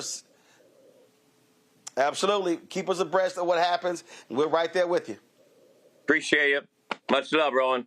Thank you all. All right, much love. I appreciate it. Thank you very much. Folks, going to a break. I'll be right back. Right here, Roland Martin Unfiltered on the Black Star Network. First of all, YouTube folks, y'all should be hitting that like button. We should easily be sitting at 2,000 likes. While y'all messing around, y'all commenting left and right, but y'all ain't hitting that like button. Yeah, I see. We sitting right here, almost 4,000 people commenting, and I'm looking at 1,100 likes. So when I get back, I should have at least 2,000 likes right here. Okay, so y'all get going. If y'all want to support the work that we do, don't be sitting there trying to ride for free. Your support is critically important. We're asking $50 each, $4.19 a month, 13 cents a day. You can't do that. You do less. Hey, we understand. We appreciate that. If you can do more, we appreciate that. But again, your support matters. So support us. Now, Bring the Funk Fan Club. Go to use the Stripe QR code to give to be a Cash App. You see the QR code right here. Go to RolandMartinUnfiltered.com for the link. Check some money order. Make them payable to Roland Martin Unfiltered. P.O. Box 57196, Washington, D.C. 20037-0196. PayPal is R Martin Unfiltered. Venmo RM Unfiltered. Zelle Roland at RolandSMartin.com. Roland at RolandMartinUnfiltered.com. Of course, download the Black Star Network app. Apple phone, Android phone, Apple TV, Android TV, Roku, Amazon Fire TV, Xbox One, Samsung Smart TV. Be sure to get our Roland Martin Unfiltered swag. Go to shopblackstarnetwork.com. Shopblackstarnetwork.com for our t-shirts, wall art, mugs, all kinds of stuff. You name it, we got it right there. A QR code is there as well. And when you support us with those products, that money comes back right into the show. And of course, we also want you to get my book, White Fear, How the Browning of America is Making White Folks Lose Their Minds. All the stuff you're seeing right now today, y'all, I call that. That book was published September 2022, and nothing has changed. All right, folks, be sure to get the audio version I read on Audible. All right, I'll be right back right here on the Black Star Network. Next on A Balanced Life, here on Black Star Network, we're talking what it means to be a balanced young adult and turning 21. I know 21 is one of those ages where you think you're grown. You can do whatever you want. The law says that you can. But what are you packing in your 21-year-old toolkit that will allow you to not only survive, but to thrive? You have every right to make whatever decision that you want to make, okay? Because you're grown. Don't go out here and do something and then want to come back and expect somebody else to clean it up for you. That's all this week on A Balanced Life with Dr. Jackie here on Black Star Network.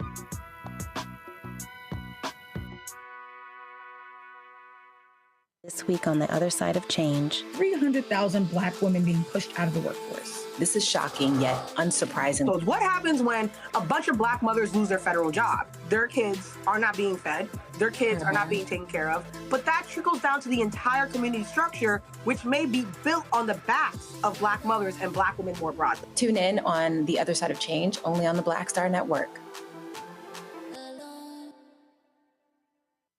Hello, I'm Isaac Hayes III, founder and CEO of Fanbase. Listen to what I'm about to tell you. The window to invest in Fanbase is closing. We've raised over $10.6 million of our $17 million goal. That means there's room for less than 6,370 people to invest in Fanbase for the average amount. The minimum to invest in Fanbase right now is $399. That makes you an owner in Fanbase today.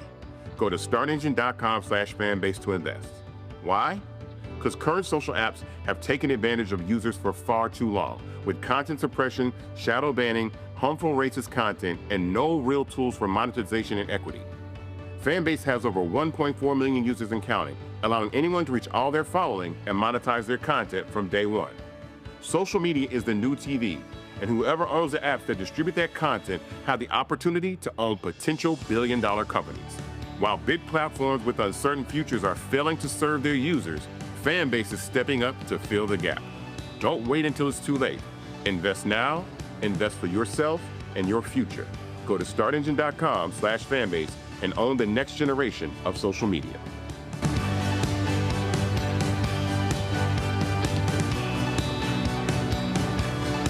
Next on the Black Table with me, Greg Carr, we welcome the Black Star Network's very own Roland Martin, who joins us to talk about his new book, White Fear: How the Browning of America is Making White Folks Lose Their Minds. The book explains so much about what we're going through in this country right now, and how, as white people head toward becoming a racial minority, it's going to get, well, let's just say, even more interesting. We are going to see more violence. We're going to see more vitriol, because as each day passes, it is a nail in that coffin. The one and only Roland Martin on the next Black Table, right here on the Black Star Network. Me, Sherry Shepard, and you know what you're watching, Roland Martin Unfiltered.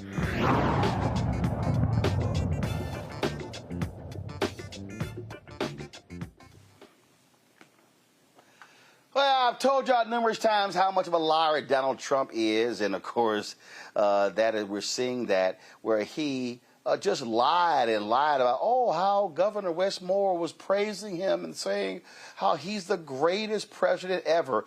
And then these idiots at Fox News thought they had the video saying, we got it. It proves what Trump said is correct. No, it doesn't. Roll it. This, a bit of he said, she said brewing between President Trump and Maryland Democrat Governor Wes Moore. I met him at the Army-Navy game. They said, there's Governor Moore. He'd love to see you. He came over to me, he hugged me, shook my hand. You were there. He said, sir, you're the greatest president of my lifetime. I said, well, it's really nice that you say that. I'd love you to say it publicly, but I don't think you can do that, so it's okay. And then every time I see him on television, he's knocking the hell out of me, but that's all right. That's called politics. Knocking the hell out of him. Wes Moore is posting on social media saying that President Trump can't walk, but maybe he should walk the streets of Baltimore. It didn't take him long to respond to the president there in the Oval Office. He said, LOL, keep telling yourself that, Mr. President. It'd be wild, though, if only we had the footage that President Trump had referenced about them meeting at the Army-Navy game. And thanks to the Art of the Surge on Fox Nation, we have the footage. Mr. President, welcome back to Maryland, sir. Welcome back to Maryland. It's good to see you. In person, too. Thank you, sir. Great to see you. Great to see you. And great to have you back here.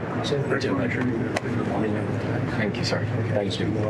Thank you. Well, we are very, very anxious to be able to work closely with you. And I know the Key Bridge is something that we're specifically focused on. It's going well. I mean, we spoke with Speaker Johnson yesterday, and Speaker Johnson says he believes that we're close to the 100% cost share. And the thing is, I told him when we get that 100% cost share done, we are going to be able to open the Key Bridge under your watch, because I will have it done in 28. On time and on budget. We'll help you out. Thank you, sir. We didn't hear their greatest president ever, but we did hear a lot of enthusiasm and so excited to meet you, Mr. President. Who's telling the truth? We'll let you decide. Now, I done told y'all Will Cain is stupid. That was literally the dumbest shit I've ever heard in my life. Who's telling the truth? We'll let you decide. Idiot! What Donald Trump said happened is an absolute lie. Will Cain, you kiss more Trump ass than Melania. I told y'all that boy ain't smart. We'll let you decide? Well, we didn't hear the greatest president ever, but we heard lots of, great to see you. He's the governor of the state, dumbass. That's what governors do. No different than when Gavin Newsom went to the tarmac when Trump came there after the fires. Like, what the hell is wrong with these? Fox News literally is stupid people television. It's stupid people television. The hosts on that network, they are liars. They will cover. Donald Trump could kill 1,000 people, and they will cover for him, say, oh, no, they all had it coming. Will Cain, you know better. But you got to kiss so much Trump ass to kiss your check.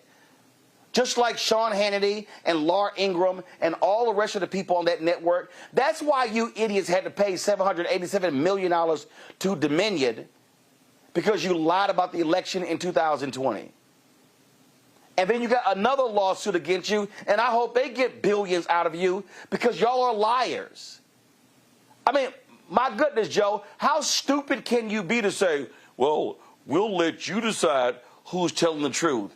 when you just showed Trump lying, and the video you showed does not contradict Governor Wes Moore said he's lying, but ignorant, dumb Will Cain goes, "We'll let you decide." It really doesn't have to be deep. Trump says that Governor Wes Moore said X.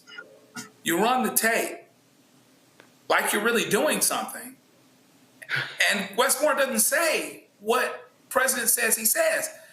That's the end of the story. Mr. President, he said you said this. You said he said this, and he didn't. Here's the tape. Why would you say that? As opposed to, well, okay, he didn't say that. Moving target. Moving target. Lower the standards. Well, he didn't say that, but boy, he sure was complimentary. Well, some of us don't, start battles unless they happen. Don't start none, won't be none. A president is supposed to be, governors and presidents are supposed to be cordial. Mayors and governors are supposed to be cordial to the extent that they can be. You can have political differences, but still greet each other at a football game. So, yeah, to your point, it's crazy how he can totally lie, not tell the truth at all. And it's okay. It's okay with, quote, journalists, people that are supposed to check folk for truth, people that are supposed to put a mic in front of somebody and said, you said this happened and it actually didn't, and we've got the tape and we've got the receipt.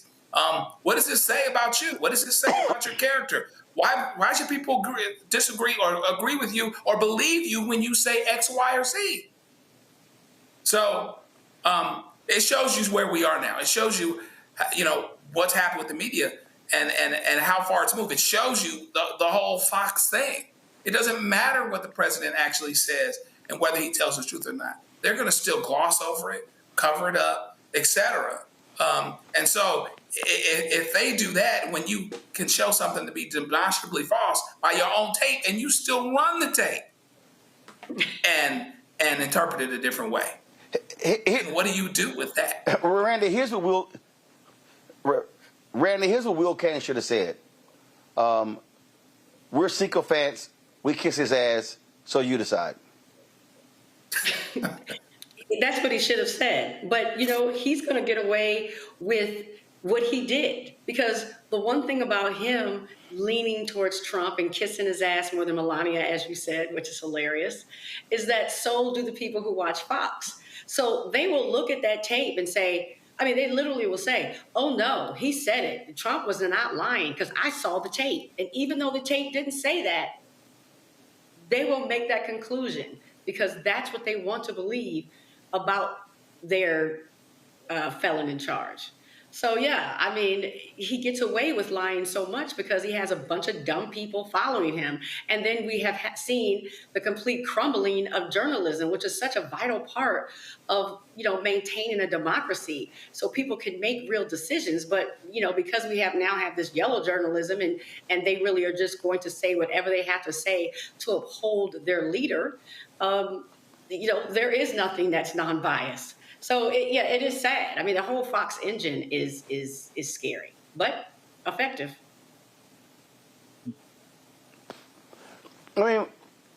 Mustafa, Will Cain's, hey, we have the tape.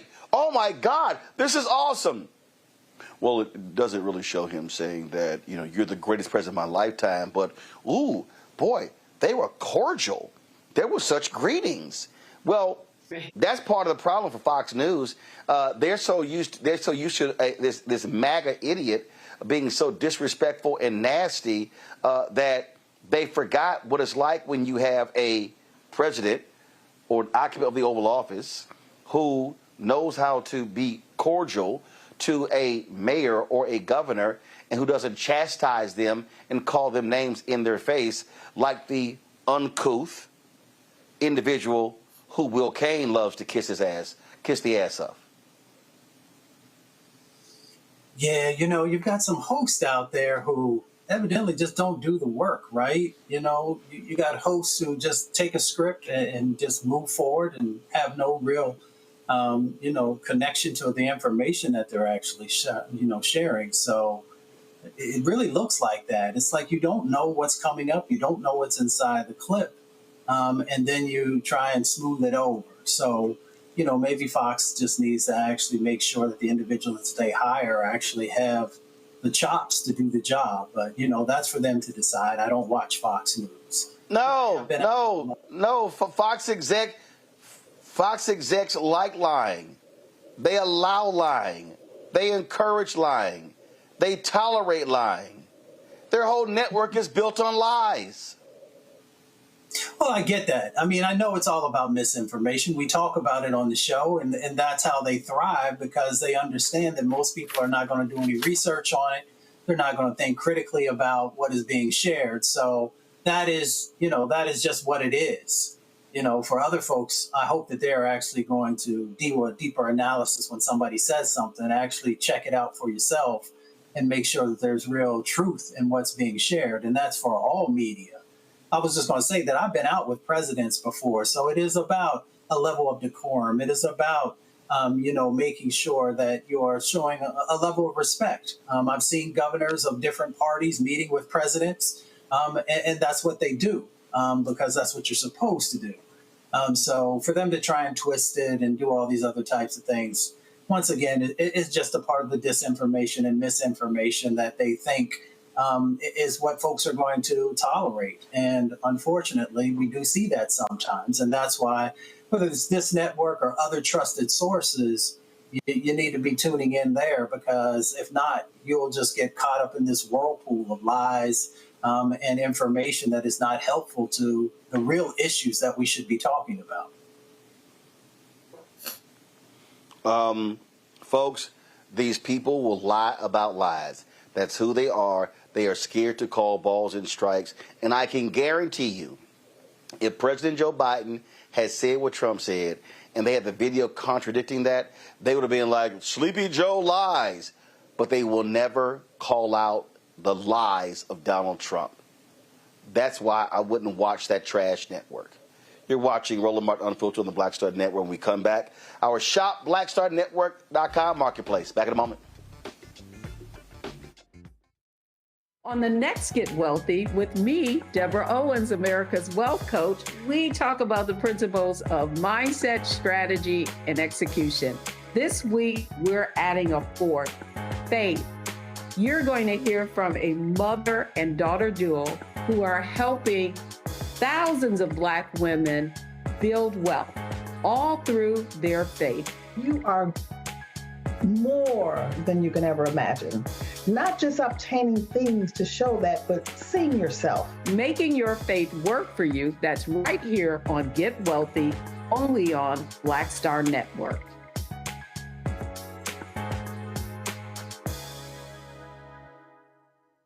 This week on the other side of change, 300,000 Black women being pushed out of the workforce. This is shocking yet unsurprising. So what happens when a bunch of Black mothers lose their federal job? Their kids are not being fed. Their kids are not being taken care of. But that trickles down to the entire community structure, which may be built on the backs of Black mothers and Black women more broadly. Tune in on the other side of change, only on the Black Star Network. Next on A Balanced Life, here on Black Star Network, we're talking what it means to be a balanced young adult and turning 21. I know 21 is one of those ages where you think you're grown. You can do whatever you want. The law says that you can. But what are you packing in your 21-year-old toolkit that will allow you to not only survive, but to thrive? You have every right to make whatever decision that you want to make, okay? Because you're grown. Don't go out here and do something and then want to come back and expect somebody else to clean it up for you. That's all this week on A Balanced Life with Dr. Jackie here on Black Star Network.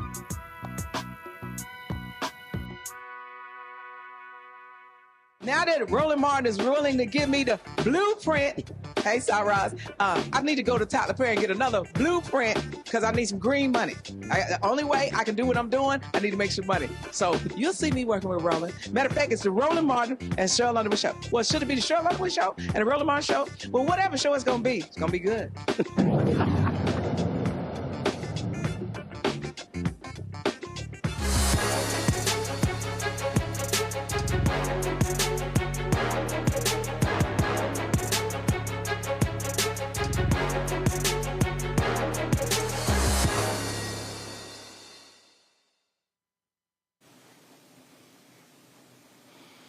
All right, folks. Of course, if you go to shopblackstarnetwork.com, you'll see all of the products of various businesses that we support. Let's get a shot of that with the products on my desk, my news desk in our studios in Washington, D.C.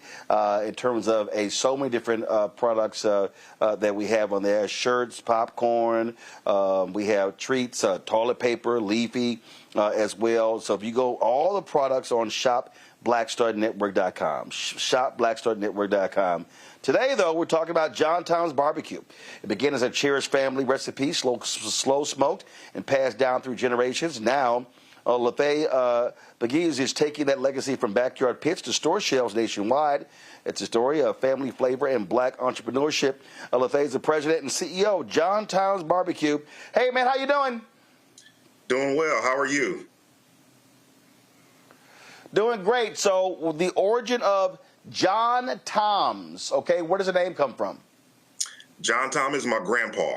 It's his first and middle name, and it's what his family affectionately called him. They were Southern from Mississippi, so they pronounced it JohnTom. But yes, John Tom is his first and middle name. He had created a barbecue. I'm sorry. No, go ahead. No, I was just going to say he had created a barbecue sauce, I think, before I was born. So I grew up with this barbecue sauce. The whole family did. And he took it to the grave with him. We realized that when he passed away that there was no recipe. He never wrote it down. So that's kind of how I got involved. When I was in college, I just decided that I was going to try to recreate or reverse engineer his recipe just based off of memory of what he put in it. But I had no formula. So that's how I got here. Got it. And so how did you piece it back together? How did you, I mean, were you talking to other family members? Were trying to get people to remember watching him actually do it? How did you do that?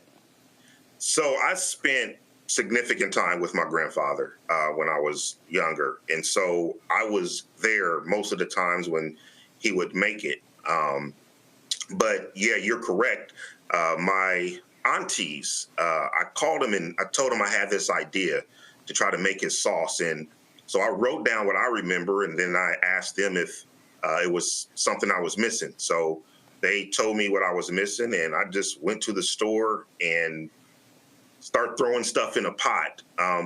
Roland, this went on for nearly 5 years. It became a hobby of mine.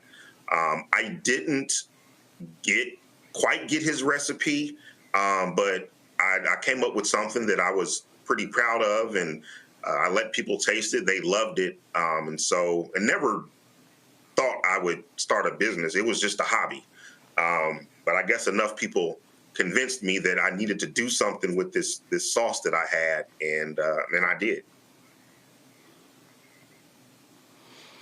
All right. So then all of a sudden, so you did the sauce, and then what was next? What caused you to say, all right, you know what? I want to now take this thing national. I want to make it a product for other people to taste.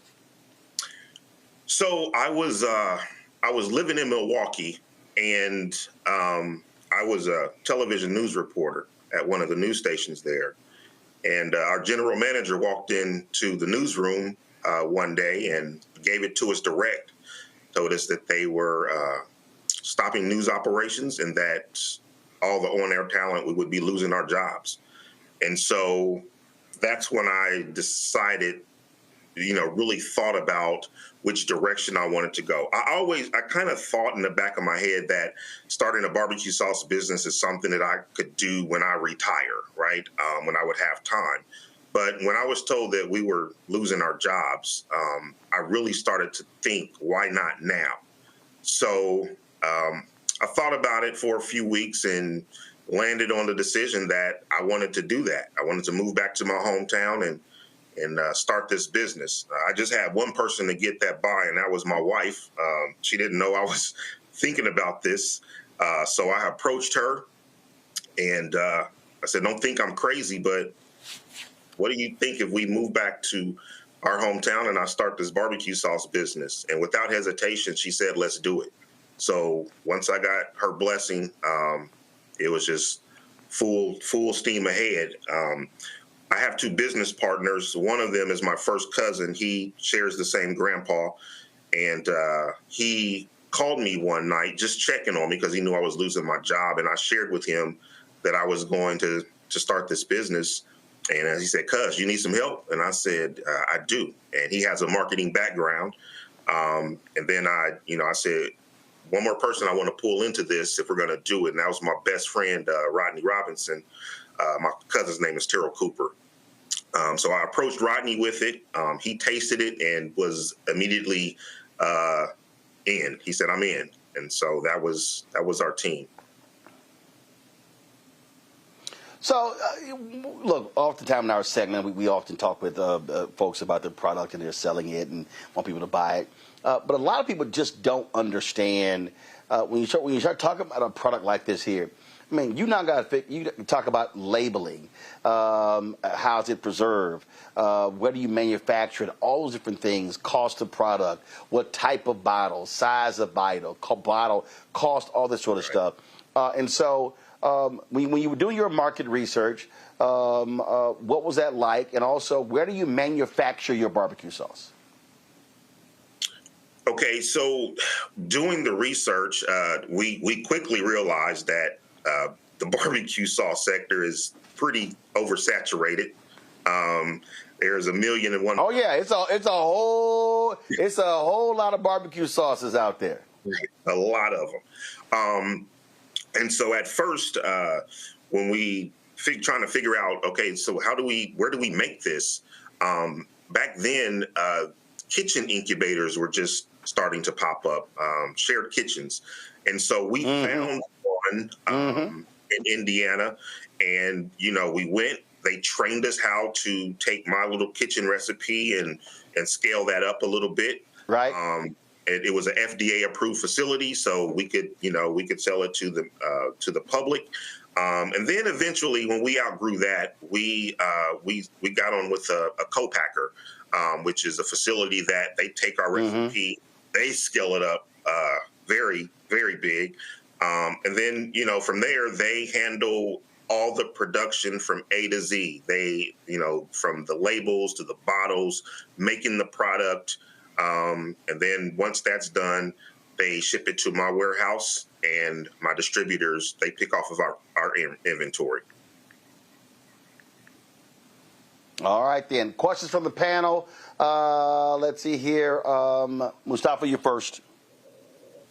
Yeah, well, congratulations. I see that Hoosier Heat and the Sneaky Hot.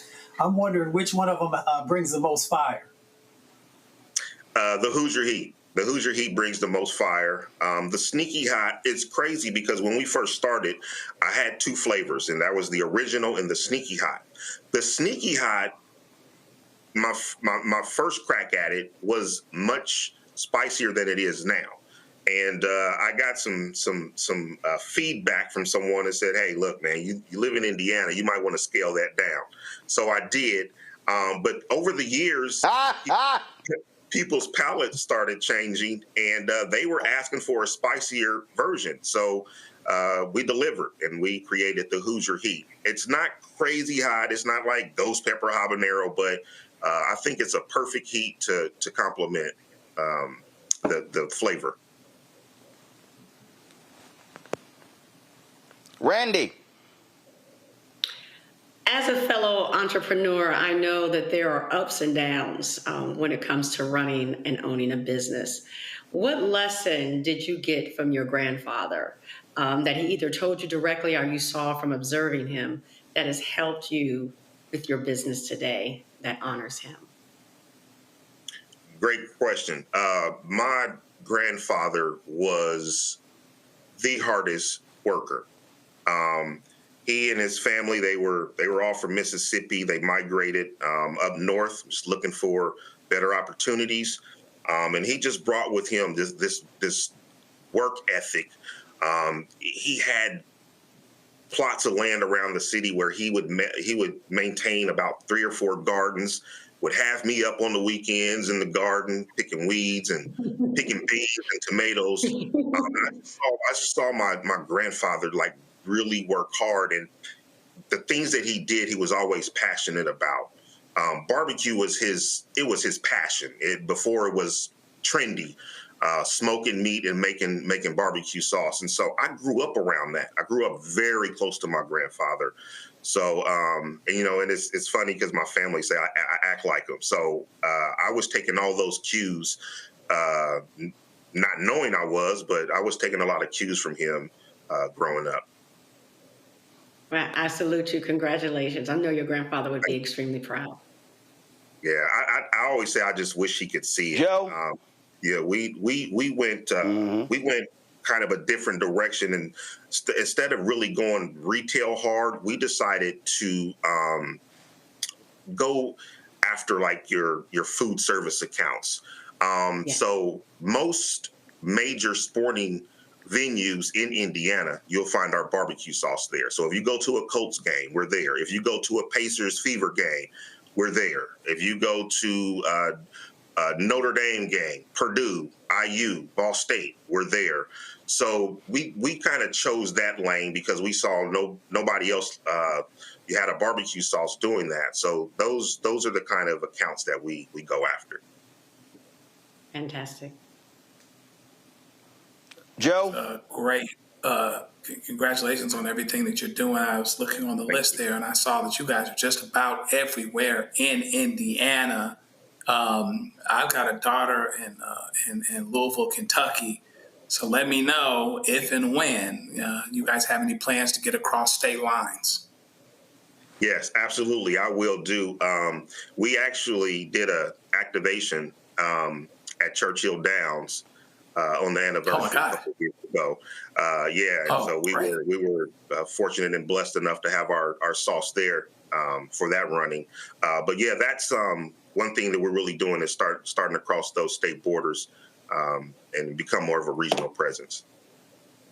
Excellent. Congratulations. Thank you. All right, then. So, folks, check out the product, JohnTom's Barbecue. It's on shopblackstarnetwork.com. Give me a shot of it again. This is a live look of the shot. We have it there on our news desk. This is the website right here. So you go to shopblackstarnetwork.com. This is what the bottles look like in real time. Let's not go to the website. So if you go to shopblackstarnetwork.com, you can try the barbecue sauces. 4 different sauces there, and we certainly want y'all to try those. And, of course, other products as well. LaFave, man, we appreciate it. Good luck with the company, and thanks a lot. Thank you. Thanks for having me on. All right, appreciate it. Thanks a bunch. All right, folks, final story of the day. Oh, Lord, the crackers are now happy because Cracker Barrel has now cracked. So pull up the tweet.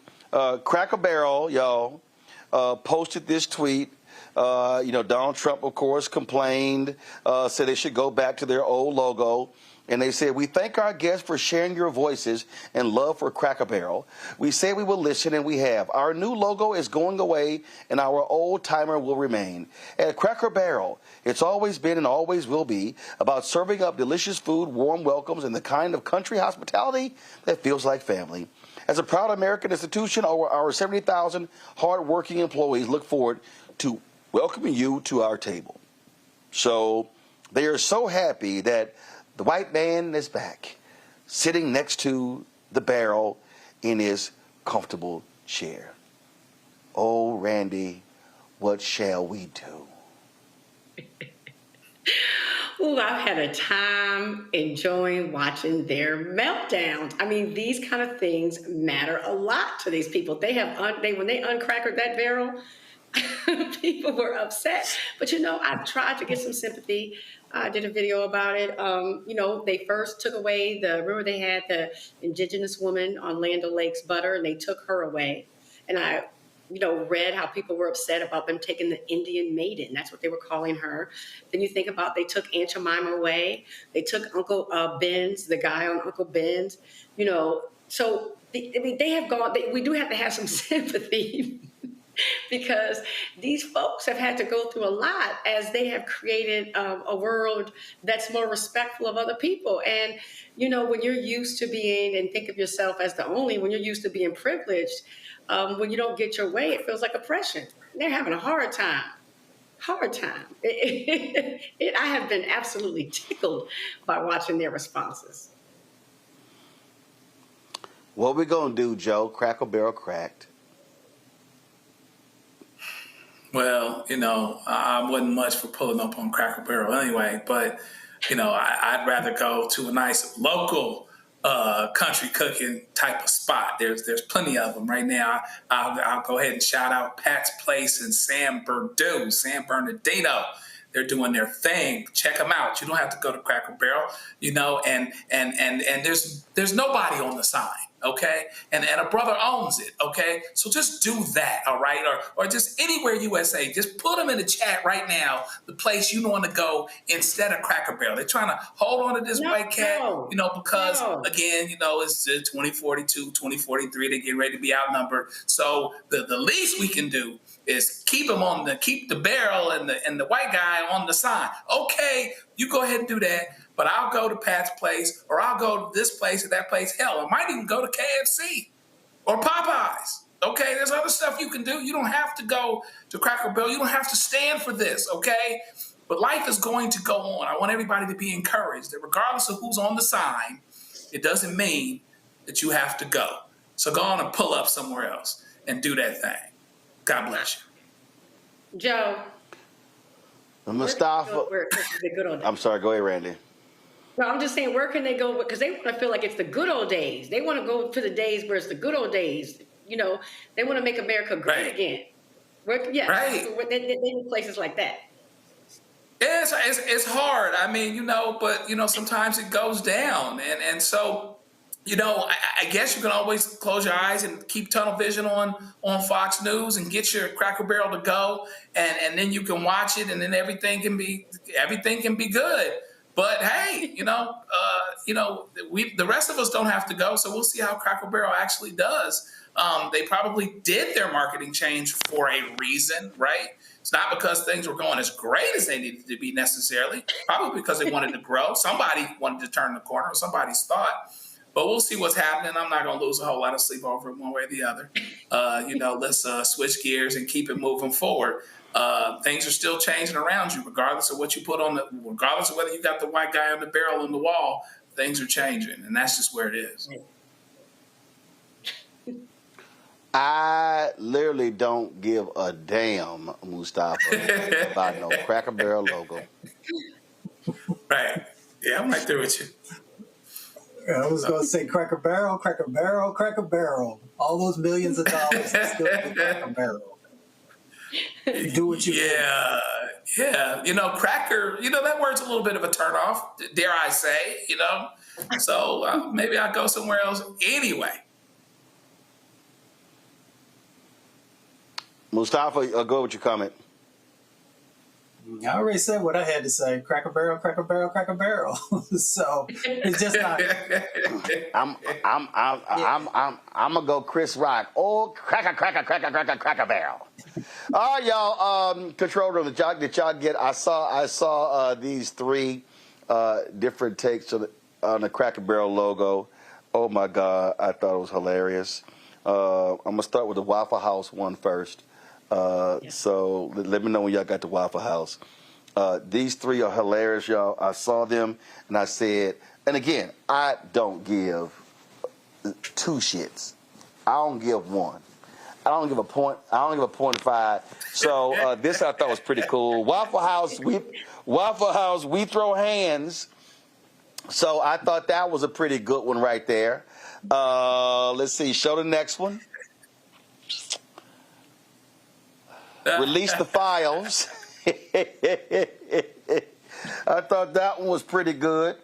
And the last one, y'all, because remember, these logos were removed, and the white folks been so mad. So the black man on the cream of wheat, Aunt Jemima, the Indian woman on Land O'Lakes, and Uncle Ben. And then it says, "Welcome, Cracker. Just coming to say hi. I'm a head back now." Oh my goodness, that one was just too funny. Yeah, that one was just too funny. And there we go. My goodness, my goodness, my goodness. All right, y'all. That is it for us. Let me thank Joe. Let me thank Randy. Let me thank Mustafa for being on today's show. I appreciate it, folks. I'm back in studio tomorrow in D.C. I'll be saving till tomorrow my Chris Tucker stuff from the golf tournament on yesterday. Look forward to that. And so I've had some great meetings, some other business stuff happening here in D.C. Excuse me, in Atlanta. I've been having a good time. So back in studio tomorrow. All right, folks, don't forget, support the work that we do. Join our Breed of Funk fan club. Your dollars are critically important for us to continue to do the work that we do. So please do us a favor. Join our Breed of Funk fan club. Oh, while we're sitting here, listen, y'all YouTube people, we ain't hit 2,000 likes yet. I don't understand. A whole bunch of y'all commenting. Y'all got lots of stuff to say. But come on, let's go and get these comments in here. Hit the like button, okay? When I get done, I should have more than 2,000, okay? Support our work. If you want to use Cash App, use the Stripe QR code. This is the QR code right here. You can also use this QR code for credit cards as well. Click the Cash App Pay button to contribute. Checks and money order. Make them payable to Roland Martin Unfiltered. P.O. Box 57196, Washington, D.C. 2003 7-0196. PayPal's R Martin Unfiltered. Venmo RM Unfiltered. Zelle Roland at RolandSMartin.com. Roland at RolandMartinUnfiltered.com. Download the Black Star Network app, Apple phone, Android phone, Apple TV, Android TV, Roku, Amazon Fire TV, Xbox One, Samsung Smart TV. You can also, of course, be sure to get my book, White Fear, How the Browning of America is Making White Folks Lose Their Minds. Available at bookstores nationwide. Get it right here. Get it right here. Get it right here. And then also, get the audio version I read on Audible. Get our Black Star Network, Roland Martin Unfiltered swag. You can see all of that, folks, at shopblackstarnetwork.com. Our shirts, Walmart, mugs, all kind of stuff. You get it right there. You see a QR code there. Our black-owned products in our marketplace, shopblackstarnetwork.com. Check it out. We just had, of course, the barbecue sauce. Let's have the other products. Go to shopblackstarnetwork.com in our marketplace segment. You see all those products and more at shopblackstarnetwork.com. And, of course, don't forget, folks, we want you to download Fanbase. Download the app Fanbase. Get the app Fanbase. Audio rooms, video chat, got live streaming as well. All of that available on Fanbase. Some new stuff coming down the pipeline as well. They've raised about $13 million, about $4 million left in the Series A raise. And if you want to invest, go to startengine.com/fanbase. Startengine.com/fanbase. All right, y'all. That's it. I'll see y'all tomorrow right here. Roland Martin Unfiltered on the Black Star Network. Holla!